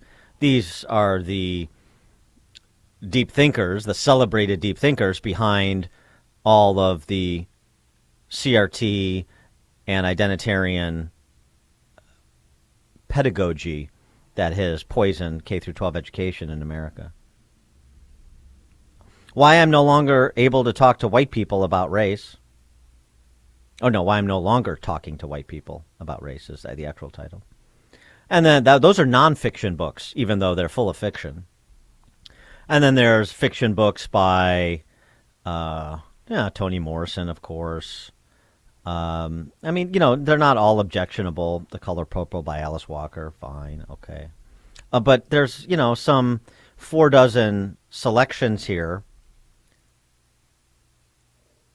that are to be included, shall be included, throughout your kid's matriculation from kindergarten through 12th grade, so that at every turn they're being confronted, if you're a honky, by the fact that you're an oppressor and a racist, and if you're a minority, that you're a victim and the victim of institutional racism. How are the K-12 schools doing in Illinois again? Could you remind me? Particularly in school districts that are that that have sizable minority populations, if not majority minority populations. Could you remind me how they're doing? How's CPS doing? How's Decatur doing? How's Elgin doing? What about Rockford, Peoria? What about them? How are they doing when it comes to, teaching kids to Read and write. Write and Arithmetic. do Well, a we little should bit be do a little bit focusing of math. focusing more on math and English and writing skills rather than social issues. Mm-hmm. Remember, we talked about this when WirePoints published it. Things like the percentage of students proficient in reading at selected high schools in Chicago, where you have majority minority populations, mostly black. For example, Manly High School. 5% of the school is utilized. 2% of the students are proficient in reading, and 1% are proficient in math as of the 2019 scores. I'll pick another one just to drive the point home. Marshall High School, 16% of the school is utilized. God, they used to be such a powerhouse, too, in basketball and a thriving community, and now that's all gone. The student capacity at Marshall is 1,300. The student enrollment? It's, what, 200? Yeah, exactly. 213. I couldn't believe that when I saw it.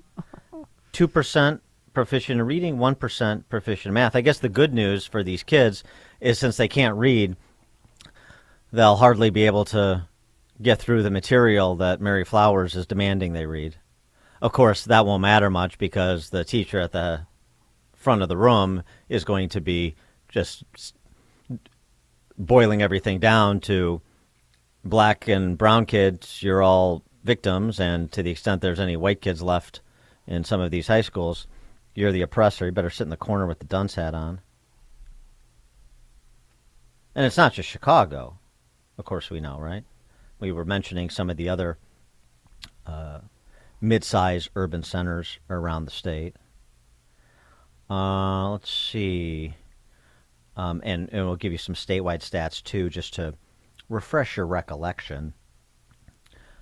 Let's see here.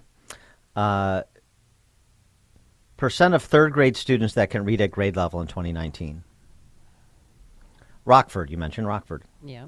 Black students in Rockford, 7%.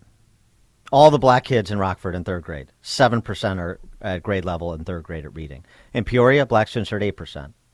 In Waukegan, Hispanic students are at 16%. In Elgin, Hispanic students are at 11%. In Quincy, white students, 28%. In Mount Vernon, down in southern Illinois, black students, 0. No one. Decatur, white students are only at 16%. Black kids are 2%. Yeah. The good news, of course, is, as we talked about, that the percentage of students rated excellent or proficient, Chicago Public Schools, 100%. I'll have to keep from crying. Every single teacher in CPS is excellent or proficient. Right, according to the teachers at CPS. And a small fragment of the students are doing excellent or even being proficient in reading and math. Okay. Because that's the bold jive line they want to sell you. It's okay. We're doing our jobs. It's for the Dan. It's always about the children. It's for the children, don't you know? The student achievement in places like Decatur, it may be depressing, but the overall numbers, the state average percent of third grade students that can read at grade level, 36%. All students. Barely more than 1 in 3 third graders in Illinois, regardless of race, can read at grade level. And this is the priority of State Representative Mary Flowers and, well, the political power structure, the Democrat Socialists in charge of both chambers with supermajorities, obviously the governor, certainly all the Chicago and Cook County politicians, as well as the superintendents, the local politicians in all of those hamlets that we just went through, and many others. So what are you going to do about it? I think I know. Well, if you vote for Paul Vallis, there'll be school anyway. choice. Willie Wilson also wants school choice. Well, that's Chicago, but that's Chicago. It's a statewide problem, and this legislation that Mary Flowers has proposed is, of course, statewide. What can anybody do about it? Nothing, right? Nobody can do anything. I know. All right. You can run for your local school council, get involved that way, or go to the meetings. But I don't know if they'll listen. Well, because it's you against the mob. Contrast Mary Flowers and what's happening in Illinois with, say, Florida and Ron DeSantis. The College Board, the group that runs the SAT test and the AP program, Advanced Placement, has launched a pilot version of an AP African American Studies course that has, of course, been universally cheered by the press corps, D.C. press corps, and their outposts around the country. It's been a bit secret. The curriculum that AP is using to test this pilot, this AP African American Studies pilot course, has not been publicly released, nor have the names of about 60 schools at which the pilot is being tested. Of course, do it in secret. The College Board advisors and teachers have denied that the pilot course advocates critical race theory or any political perspective at all. Well, despite that, last week, Ron DeSantis wrote a letter to the College Board informing the College Board that Florida was rejecting its request for state approval of its African American AP Studies pilot course. The letter goes on, the letter states, I should say, as presented, the content of this course is inexplicably contrary to Florida law and significantly lacks educational value. Probably ripped from the legislation sponsored by Mary Flowers. The letter also notes, in the future, should the College Board be willing to come back to the table with lawful, historically accurate content, the Department of Education will always be willing to reopen the discussion. In short, DeSantis has decided that the AP African American Studies course that's being piloted violates Florida law that prohibits critical race theory instruction because it is academically flimsy, inflammatory, and mainly for political purposes, not educational ones. And I think this is the first time that any state has refused to approve a College Board advanced placement course of any kind. You just defer. These are the educational experts. Yeah, maybe not. Maybe they're not. At least that's what Ron DeSantis is saying. Now, I'm not sure I would take the exact approach that DeSantis is taking with the prohibition on critical race theory. I'd rather tackle it straight away. And as we talked about back in the day when New Trier High School had their I Hate White People seminar day. Yeah, I remember it well. You go ahead and you include your Ta-Nehisi Coates and you include your Ibram Kendi, Hank Rogers, and his real name.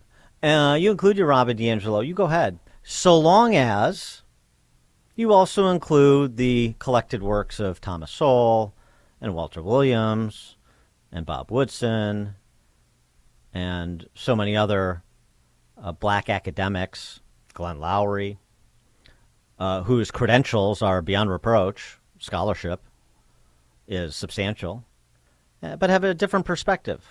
No different perspectives. This is about providing supply to these totalitarian re-education camps that we've erected that we pretend are institutions of learning. And as the numbers indicate, there ain't much learning going on. Oh, by the way, it is also worth noting, I was just thinking about this the other day. You remember that Sun-Times expose from several years ago? I think it was the Sun-Times. That found that 9 in 10 Chicago public school teachers could not pass the basic skills test in their selected subject, a test that high school freshmen should be able to pass. So you know what they did in Illinois? Didn't get a lot of attention. You know what they did to the basic skills test in Illinois? They changed it. Oh, they got rid of it. That's right. Oh, yeah, that's right. In 2019, they got rid of it, making teachers look bad. How can we have 100% of teachers proficient or excellent, and the results not only that we see from the students, but the results from the teachers themselves when they're challenged on their mastery of the courses they teach? What are you going to do about it? Just move to Florida? Plenty of room if you want. A lot of you people did. You left us, and now we don't see the sun anymore. Yeah, that's right. So depressing. Or maybe you could, talk to your superintendents and school boards and roll call votes for the Democrat Socialists that represent your communities. What do you think? 312-642-5600, turnkey.pro, answer line 64636DA, turnkey.pro, text line. Philip in Blue Island, you're on Chicago's Morning Answer. Good morning, Amy and Dan, my honky friend. Thank you. I knew you would enjoy that. Yeah, I do. I'm sorry. Yeah, Dan's owning it. Yeah, I do enjoy it. By the way, we both met Philip. I met him for the first time. I don't know about you, me, at our Freedom Summit back in November. Yeah, I've been knowing Amy for much longer than that. Oh, okay. We go back. Okay. We went to prom, right? It was a pleasure to meet you. There were no even verbal punches thrown. No. It was very pleasant. No. All right, go ahead, Philip. Thank you. When have white America ever been honestly interested in educating Black Americans? I mean, you look at Brown versus the board. You look at, right now we're dealing with critical race theory. And all of those writers, Black writers and authors and scholars that you cavalierly devalued, if you will, I don't think it's fair of you to do that when you know that America has never been fair when it came to educating Black Americans. And the last point, we got all these white teachers in Chicago schools or in urban schools, and we're supposed to trust. And you just mentioned something about a basic skills test, that they're not even educated enough to even teach in a lot of certain areas or certain curriculum.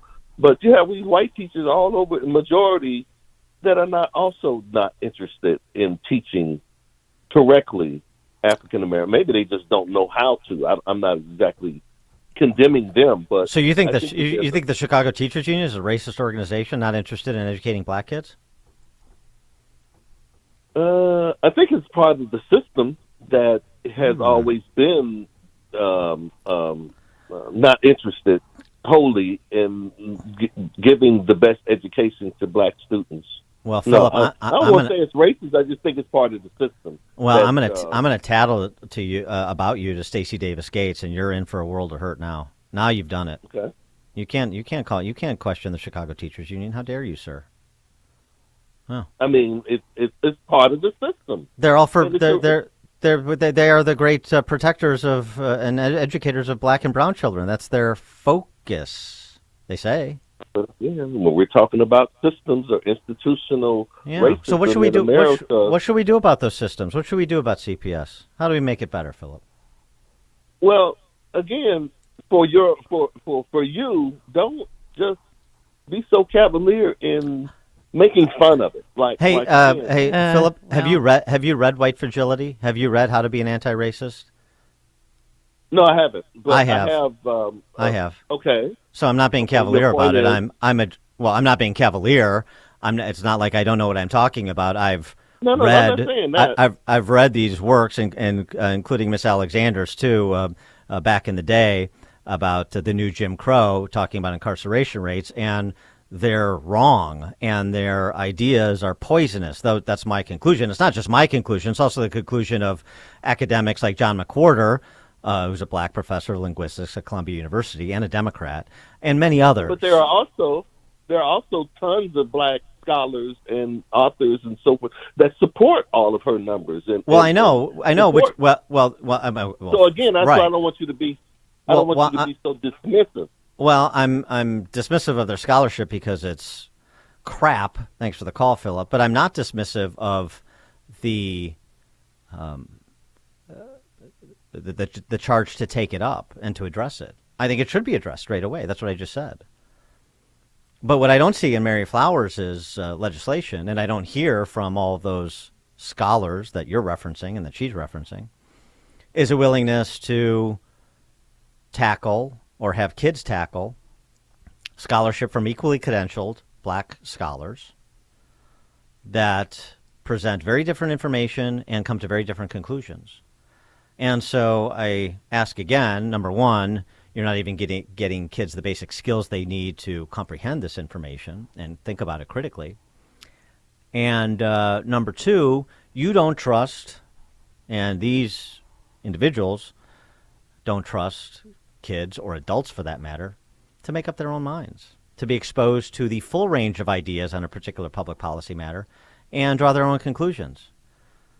The effort afoot here is to just implant conclusions that they recite, even though they have no understanding of the underlying premises, the implications, the premises of the policy proposals that are supposed to be prescriptive, and their implications and the consequences when they've been tried.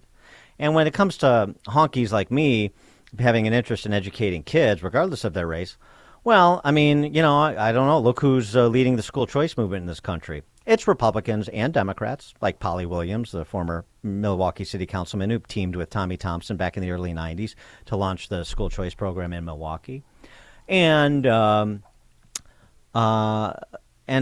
what's in it for me? It's guys like Bob Mazakowski opened Hope Academy, and he's a honky, and that educates almost exclusively black kids from the South Side, tough neighborhoods on the South Side, and he's sending those kids to college. So there's a lot of people. I mean, we mentioned this the other day in a conversation, but Julius Rosenwald, partnering with Booker T. Washington, opened the Rosenwald schools during institutional segregation and discrimination 100 years ago. So it's not the color of your skin, it's the quality of the gray matter between your ears there, Philip. Coming up at 8:38, it's that time of the week. Open Mic Friday, 312-642-5600, turnkey.pro answer line. Taking your calls with comments, compliments, concerns, general crack pottery. We'll take it all at 8:38. And we got to talk about Tony Dungy. Mike and I were discussing this. He's marching in the pro-life march today, and now a lot of writers on the left want him NBC to fire him from covering the NFL. I mean, I shouldn't be surprised. But, another black man with the wrong viewpoint, right? We'll get into that and his response. But now let's head into the newsroom. Here is Mike Scott.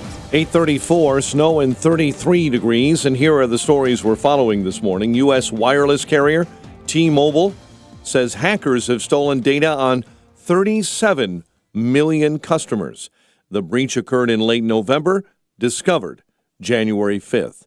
One person hospitalized, the suspect dead after a shooting Thursday night at a Walmart in southern Indiana. Now, that suspect who is dead was shooting at police as they entered the store. The annual March for Life in Washington will take a new route today. The march will begin along the familiar lane up Constitution Avenue to Capitol Hill. Then marchers will walk past the Capitol instead of going to the Supreme Court. A man is in critical condition following a shooting and crash involving a stolen vehicle on Chicago's South Side. It happened in the 7900 block of South Dobson. Federal lawsuit accuses Illinois DCFS of wrongfully confining children. The suit claims the agency failed to ensure wards of the state are placed in adequate residential facilities. A retirement at Notre Dame. The head of Notre Dame basketball, Coach Mike Brey, will step down at the end of the season, capping 23 years in South Bend. He's become the winningest coach in the men's basketball program history. Bulls over the Pistons, 126-108. Blackhawks 4-1 winners over the Flyers. Fighting Illini fall to Indiana last night, 80-65. The news, a service of Jackson Hewitt. Jackson Hewitt gets you your biggest tax refund guaranteed, plus a chance to double your refund or win weekly prizes with their Double Your Refund sweepstakes. File your taxes on the double, no purchase necessary. U.S. residents 18 or older who file a 2022 federal tax return. Ends 4/2 of 23. A check of traffic and weather on the way next on AM 560. You toss a penny into a fountain and you make a wish. You look into the fountain and you see a lot of pennies, but you see some quarters too, and you think to yourself, who throws quarters into a fountain when pennies will do? Now think about the taxes you could be paying in retirement. Do you want to throw pennies or quarters to Uncle Sam? Scott Tucker and the Scott Tucker Solutions team have been helping folks just like you plan for retirement for years now. Scott knows that not planning for taxes in retirement can drain your retirement savings. Taxes can be complicated, so start planning now so you aren't caught off guard in retirement. Schedule your free 15-minute phone consultation. Call Scott Tucker Solutions now at 847-474-3888 or go to 560retirement.com. Together, you'll create a plan designed to help you keep as much of your money as possible. 847-474-3888, 847-474-3888, or go to 560retirement.com. Firm offers insurance services and does not provide tax or legal advice. Investment advisory services offered only by duly registered individuals through AE Wealth Management, LLC. Have you been lied to? Lied to by politicians and the Wall Street propaganda machine? Hi, this is best-selling author Navy Dowdy from right here in the Chicago area, and I want to give you a free copy of my new book, Crash Proof Wealth. Because according to Time magazine, Wall Street's retirement plans and 401ks have failed millions of Americans. After seeing the last market crash over 39%, I said enough. I've discovered a way to grow money potentially double digits, reduce taxes dramatically, and also have my money protected when the next stock market crash hits. When the next market crash hits, you lose nothing. Call Navy Dowdy & Associates now to get a free copy of my book and talk to me personally to discover this little-known strategy to get potential double-digit growth during good years and never lose when the next stock market crash hits. And I'll even cover shipping and handling. No credit card required. Call 1-800-392-9595. 1-800-392-9595. Again, 1-800-392-9595. We all want to eat healthy, but have you ever read the ingredients list off of your favorite snack? Between the hard-to-pronounce ingredients and man-made additives, it's difficult to find anything made from real, natural ingredients. Even some of my favorite organic snacks have ingredients I haven't heard of. At Balance of Nature, we know the value of real nutrition that can only be found in real food. That's why the only things you'll find on our ingredients list are real whole fruits and vegetables. No additives, fillers, or artificial ingredients of any kind. Balance of Nature is the best whole fruit and vegetable product on the market, delivering your body everything it needs to function at its very best. Eat better and feel better. Start your journey to better health. Call 1-800-246-8751 or go to balanceofnature.com to get free shipping. And don't forget to get 35% off your first preferred order by using discount code CHICAGO.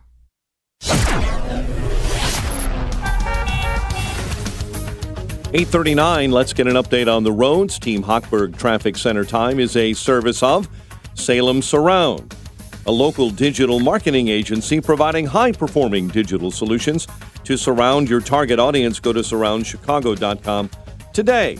Kennedy inbound, 30 minutes O'Hare into the Burns Circle interchange. Ike on the inbound side beginning to clear out, including an accident inbound at Manheim out of your way. 48 minutes, 390 into the old post office. Stevenson, 37 minutes, 355 into DuSable Lakeshore Drive. Dan Ryan in 26 minutes, 95th into the Circle. Chicago's Morning Answer continues next. AM 560 Weather Center forecast. Snow this morning. Cloudy, breezy, colder this afternoon, a high of 33. Right now we're at 33. Next news at 9. Chicago's Morning Answer with Dan and Amy continues next on AM 560, The Answer. Listen to AM 560 The Answer online at 560theanswer.com, on the AM 560 mobile app, on your Alexa-powered smart speaker, and on TuneIn, iHeart, and on Odyssey. Open mic! Open mic Friday! Call it now! Open mic Friday! Top of the morning, Dan and Amy. It's that time, Open Mic Friday. We take your calls, 312-642-5600, turnkey.per answer line, and allow you to offer compliments, criticisms, concerns, general crack pottery. We'll take it all. Amy, tell us about Tony Dungy, that right-wing extremist. He's going to be in his first rally ever for the March for Life in Washington, D.C. You know, we all know who he is. Two-time Super Bowl champ, once as a player, once as a coach. And now the left is pouncing on him and demanding that NBC fire him from the NFL because he's a right-wing nutcase. For example, the headline in The Nation, is Tony Dungy is a right-wing zealot and the NFL and NBC don't care. Well, you know, the NFL, that's a right-wing organization. That's his NBC for that matter. Sure. Uh-huh. Tony Dungy is a devout Christian, always has been. He is always presents himself in a dignified way, even when he was a football coach, and that's not easy to do. He was almost like an heir to Tom Landry in terms of his sideline demeanor. And he said that he's marching in the rally. Right, he's pro-life. He said, I want to support those unborn babies who don't have a voice. Right-wing zealot. And now they want to cancel. They want to shut him up.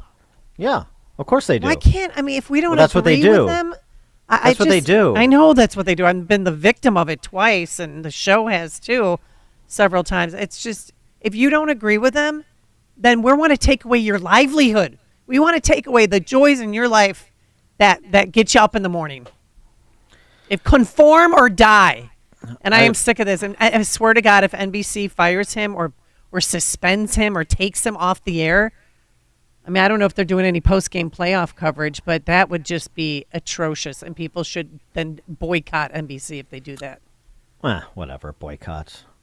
Write letters. I'm A just letter glad. campaign. I'm just glad that Tony Dungy's 7 children are adults, because otherwise, obviously, they should be taken from him. He's a danger. I mean, Colin Kaepernick can take a knee and disrespect the American flag and people who fought for their freedoms for this country. But Tony Dungy can't walk in a pro-life march in D.C.? Well, of course, they're apoplectic about Tony Dungy because he is so widely respected and liked. And but I mean, if you think being widely respected and liked gets you any different treatment than being widely disliked, if you have the wrong opinion, then I give you Tony Dungy and the treatment he's receiving right now because he is a pro-lifer and he wants to express support for the pro-life movement and, as you said, for protecting human life from womb to tomb. It's unbelievable. I mean, can you imagine if he was white, too? I mean, they're going after a black man. I mean, there's so many just moving parts to this. It's making my head spin. Well, you see, you got to remember here, when you express a viewpoint like that, you instantly become an enemy of the state, enemy of the people. You become a dangerous person. You're a threat to democracy, probably an insurrectionist. Now, contrast that with somebody who is truly enlightened, somebody who is a real credit to our country, our politics, our culture.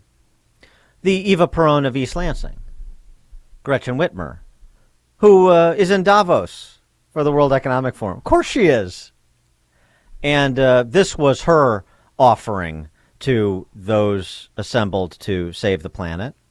Here's what I've done in my little slice of the world in Michigan. Here's my contribution to this effort, fellow planet savers. We passed a constitutional amendment to protect reproductive rights in the state of Michigan, and we flipped both our House and Senate. Applause, yeah. And I share that because despite all the history that would tell you that could never happen and all of the challenge that we've had to navigate, the people spoke with their votes, and we now have an opportunity to lead for 4 more years. And that gives me hope that despite the misinformation and the anger and, how ugly politics has become, when the people are engaged and their voices count, you see real representation, and that gives me hope, and I hope that gives some of you hope as well. It's true. It's difficult to find hope when you have the people like Tony Dungy out there, but we can with Gretchen Whitmer and the pro-aborts in Michigan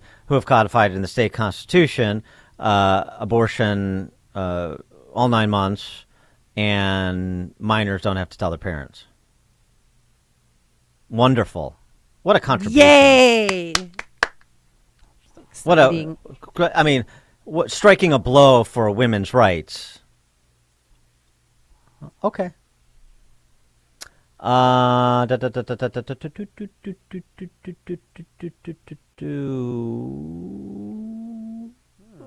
of people want to talk about a lot of different topics.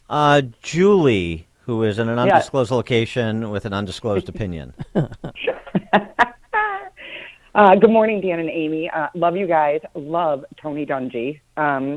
Didn't we just have the whole NFL in a stadium kneeling because a player was hurt? But now somebody's a right-wing extremist.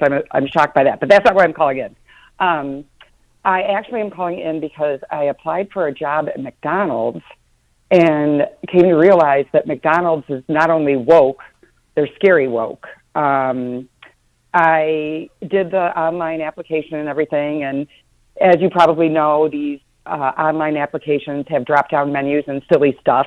Not your normal drop-down menus, though, because now they have drop-down menus that ask not only what your gender identity is, with 1, 2, 3, 4, 5, 6, 7, 8, 9 options for Only my 9? gender. Only 9.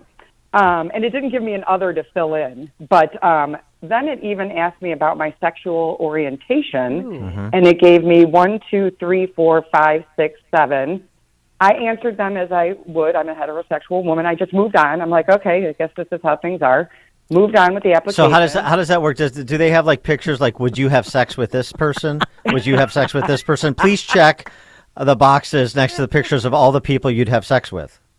Well, right? I really was going to upload a photo. No, I'm kidding. Right. But that probably didn't disturb me so much because this has happened to me before with applying, and I applied, and I'm like, okay, this is a drop-down menu thing. I get to the very end, and it asked me about my vaccination status. God. And, I'm like, come on, it's 2023. Aren't we over COVID by this point? So I click, and then it gave me the option if I was not vaccinated for religion, beliefs, or medical issues. So I marked not vaccinated. Clicked apply, went back to my own business. And when it... Tony Fauci showed up at your door, didn't he? No, the FBI. When about 20 minutes later, I go to check my email, and I have a response. And I'm like, wow, that was quick. I'm like, there must be other applicants. And the response was, we received your blah, blah, blah, your blah, blah, blah. It was a short, generated paragraph. And then at the very end, it said, if you entered that you were not vaccinated by mistake, please log back in and change your status. But if you put it incorrectly that you're not vaccinated, we cannot move on with this application. Oh, my gosh. Is there anything worse than getting rejected by Mayor McCheese? That's, I'm not liking it. Thanks for the call, Julie. Yeah. That's...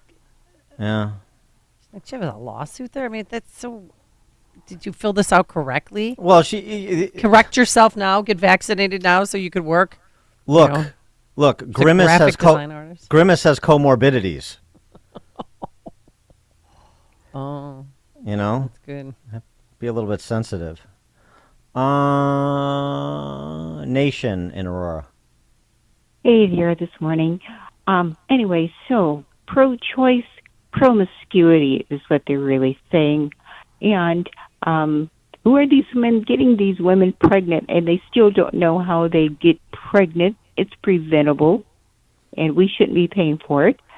And gonorrhea is on the rise, and it's at the point now is anti-drug Right, that's the big news this morning, I know. Thanks for the call, Nation. Appreciate it. Did you know about that, Dan? I was wondering when gonorrhea was going to be called during the show. It's usually once a day. Yeah. You just don't know when. Rich in Indian Head Park. Yeah, good morning, Dan. Good morning, Amy. My question to you guys is, why is there a gay pride month and not a straight pride month? I mean, are the gays just having this because they, in my opinion, I think they use it as a crutch, being gay. Because if you look at it, every aspect of our life, there are gay people, gay doctors, nurses, lawyers, athletes, firemen, policemen. Right. Is that why they have it? All they do is they wear it on their sleeve. I don't think I ever went to an interview where they asked me if I was gay. I don't know. What do you think about it? You haven't been interviewed recently. Thanks for the call, Rich. Apparently, you didn't get a job at McDonald's, and they wear it on their sleeve. Those gay rights activists, on the rare occasion where they wear sleeves.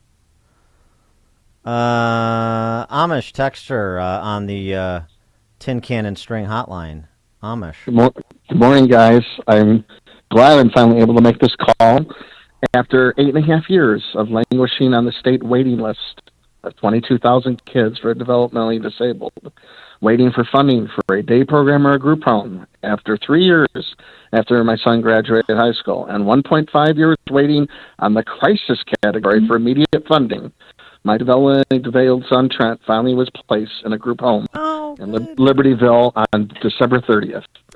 Oh, that's great. Congratulations. Yeah. And the coup de grace is I get a letter 3 days before the funding letter comes through for that, stating that the IDHS has named finally camp on the list and anticipate funding for a day program or group home come summer.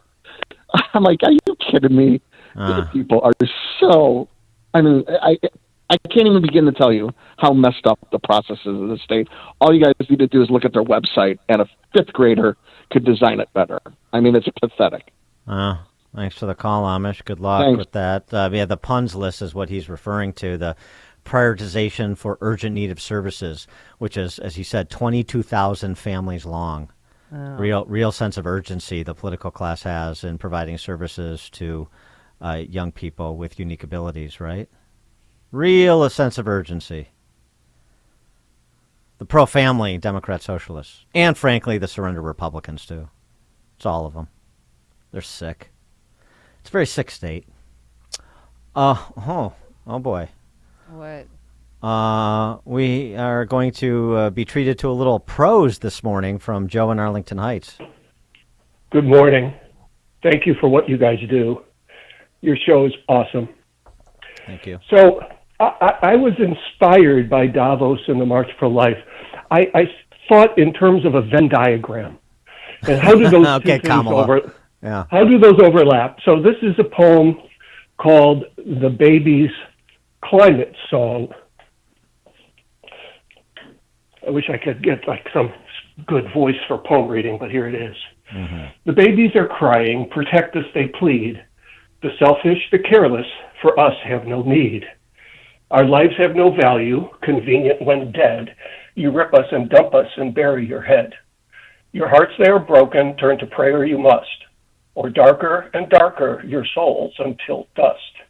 Our earth it is crying for babies' lost lives. Our climate grows hostile for justice denied. All people now threatened, for murder ignored. Please hear our soft voices before the earth is no more. Pretty good, Joe. Very good. Thanks for the call. Appreciate that. It's real nice. Wow. Pretty good. Chuck and Delavan to close it out. Hey, thanks for mentioning the Rhea sisters, Daya, Kaya, and Ghana. Hey, D-Like Duels back in business, man. They were at the Thirsty Parrot last night, Saturday Thirsty night Parrot. to Abbey, and they're going to be over at the Lake Geneva tap room 3 o'clock on Sunday, where I get to be my own bartender. They give you a key fob like thing, and you go and you wave it in front of the thing, and then you get yourself your own beer or whatever you want. Oh, wow. Pretty exciting. Yeah, so, but I'm still waiting for the FBI to go through Jill Biden's panty drawer to help out to keep her 14th Amendment rights still in act. Thanks for the call, Chuck and Delavan. Dan and Amy, Chicago's Morning Answer. Before you see it on TV, share it on Facebook, or read about it in the paper. Hear it here first. This is Chicago's Morning Answer on AM 560. The Answer. Vegetables in a capsule, changing the world one life at a time. Well, I drive a truck for a living. I don't get hardly any exercise. I'm not kidding you now. I'm not easily sold on anything, but I'm a firm believer in this product. You know, I watched those advertisements for 2 or 3 years and listened to the radio going down the road, and I said, something's got to be going on with that product for that many people to do ads for them. And I'll tell you what, I just uptown a while ago, I told some of my buddies, I said, I'm not BSing you, man. I'm not kidding you. It's amazing. It totally amazes me. Experience the Balance of Nature difference for yourself. Right now, Balance of Nature is offering free shipping and 35% off on any new preferred order. Start your journey to better health today by calling 1-800-2468-751. That's 800-2468-751. Or go to balanceofnature.com and use discount code CHICAGO. Do you suffer from peripheral neuropathy in your hands or feet? Is continual numbness, tingling, and burning pain stopping you from being with your family? Are you unable to play golf or other activities you used to enjoy? Are you concerned about falling, or have you already? Have you tried typical treatments of drugs and therapy and not gotten any better or even worse? There's now a treatment that's already helped thousands improve their neuropathy so that they can get their lives back. Gold Coast Chiropractic now has a cutting-edge natural solution with a 95% success rate to improve your neuropathy right here in Chicago and can be done in the comfort of your own home. A solution that addresses the underlying cause of neuropathy without taking endless drugs with serious side effects. Call today for a complimentary nerve screening in the Gold Coast or Wheaton to see if this treatment can get you your life back. Call 773-524-4164. That's 773-524-4164. Exercise more, lose 10 pounds. Tired of New Year's resolutions you can't keep? Here's one you can keep, saving more for retirement. If you're a small business owner, independent, professional, consultant, or self-employed individual, according to the IRS, you may be able to save up to $265,000 a year pre-tax. You may think, I already have a retirement plan. I can't put away that much each year for retirement. No, you can't. Not with a traditional retirement plan, but you can with a defined benefit plan. A defined benefit plan is IRS approved and a way for high-income earners to begin to catch up on their retirement savings pre-tax. We call it a retirement accelerator. Visit yourretirementaccelerator.com to download their guide to see if you might qualify. That's yourretirementaccelerator.com. This year, make a resolution you can keep. This advertisement is for informational purposes only and should not be relied on as financial advice. Any specific recommendations are provided only after understanding your entire financial situation.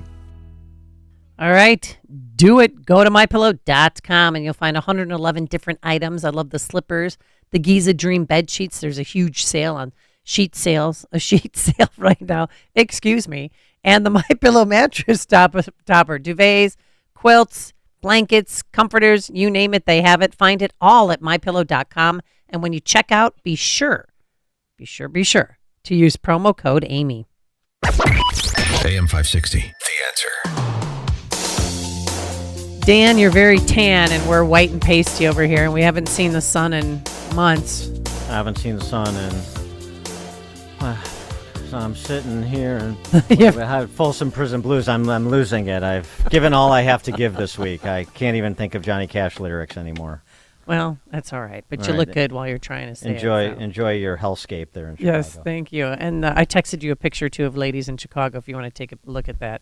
I'll tweet it out later. Chicago's prison. Time just keeps rolling on. I like that. Yeah, there That's you go. good. Yeah. Thank you. All right. Thanks to George Hoffman, who is in for Justin Kosick, and Quinn McCarthy. Have a great weekend. Now here's Mike Scott. Our friends at Loyola Marymount University, Dan, celebrating this morning.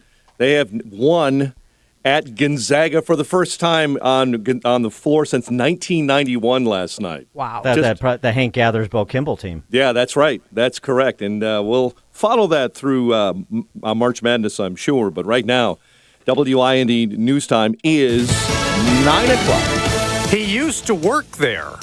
I'm Dave Anthony, Fox News. The gunman who shot up a Walmart last night in Evansville, Indiana, injuring a current Walmart employee until police stormed in. We don't pause. We don't take time to try to figure out what's going on. We go in and we go where the shots are being fired. Evansville Police Sergeant Anna Gray says that led to a gunfight all through the store. The shooter lost. He was killed. There's a call for a night of rage tonight in Atlanta from a protest group urging people to attack police.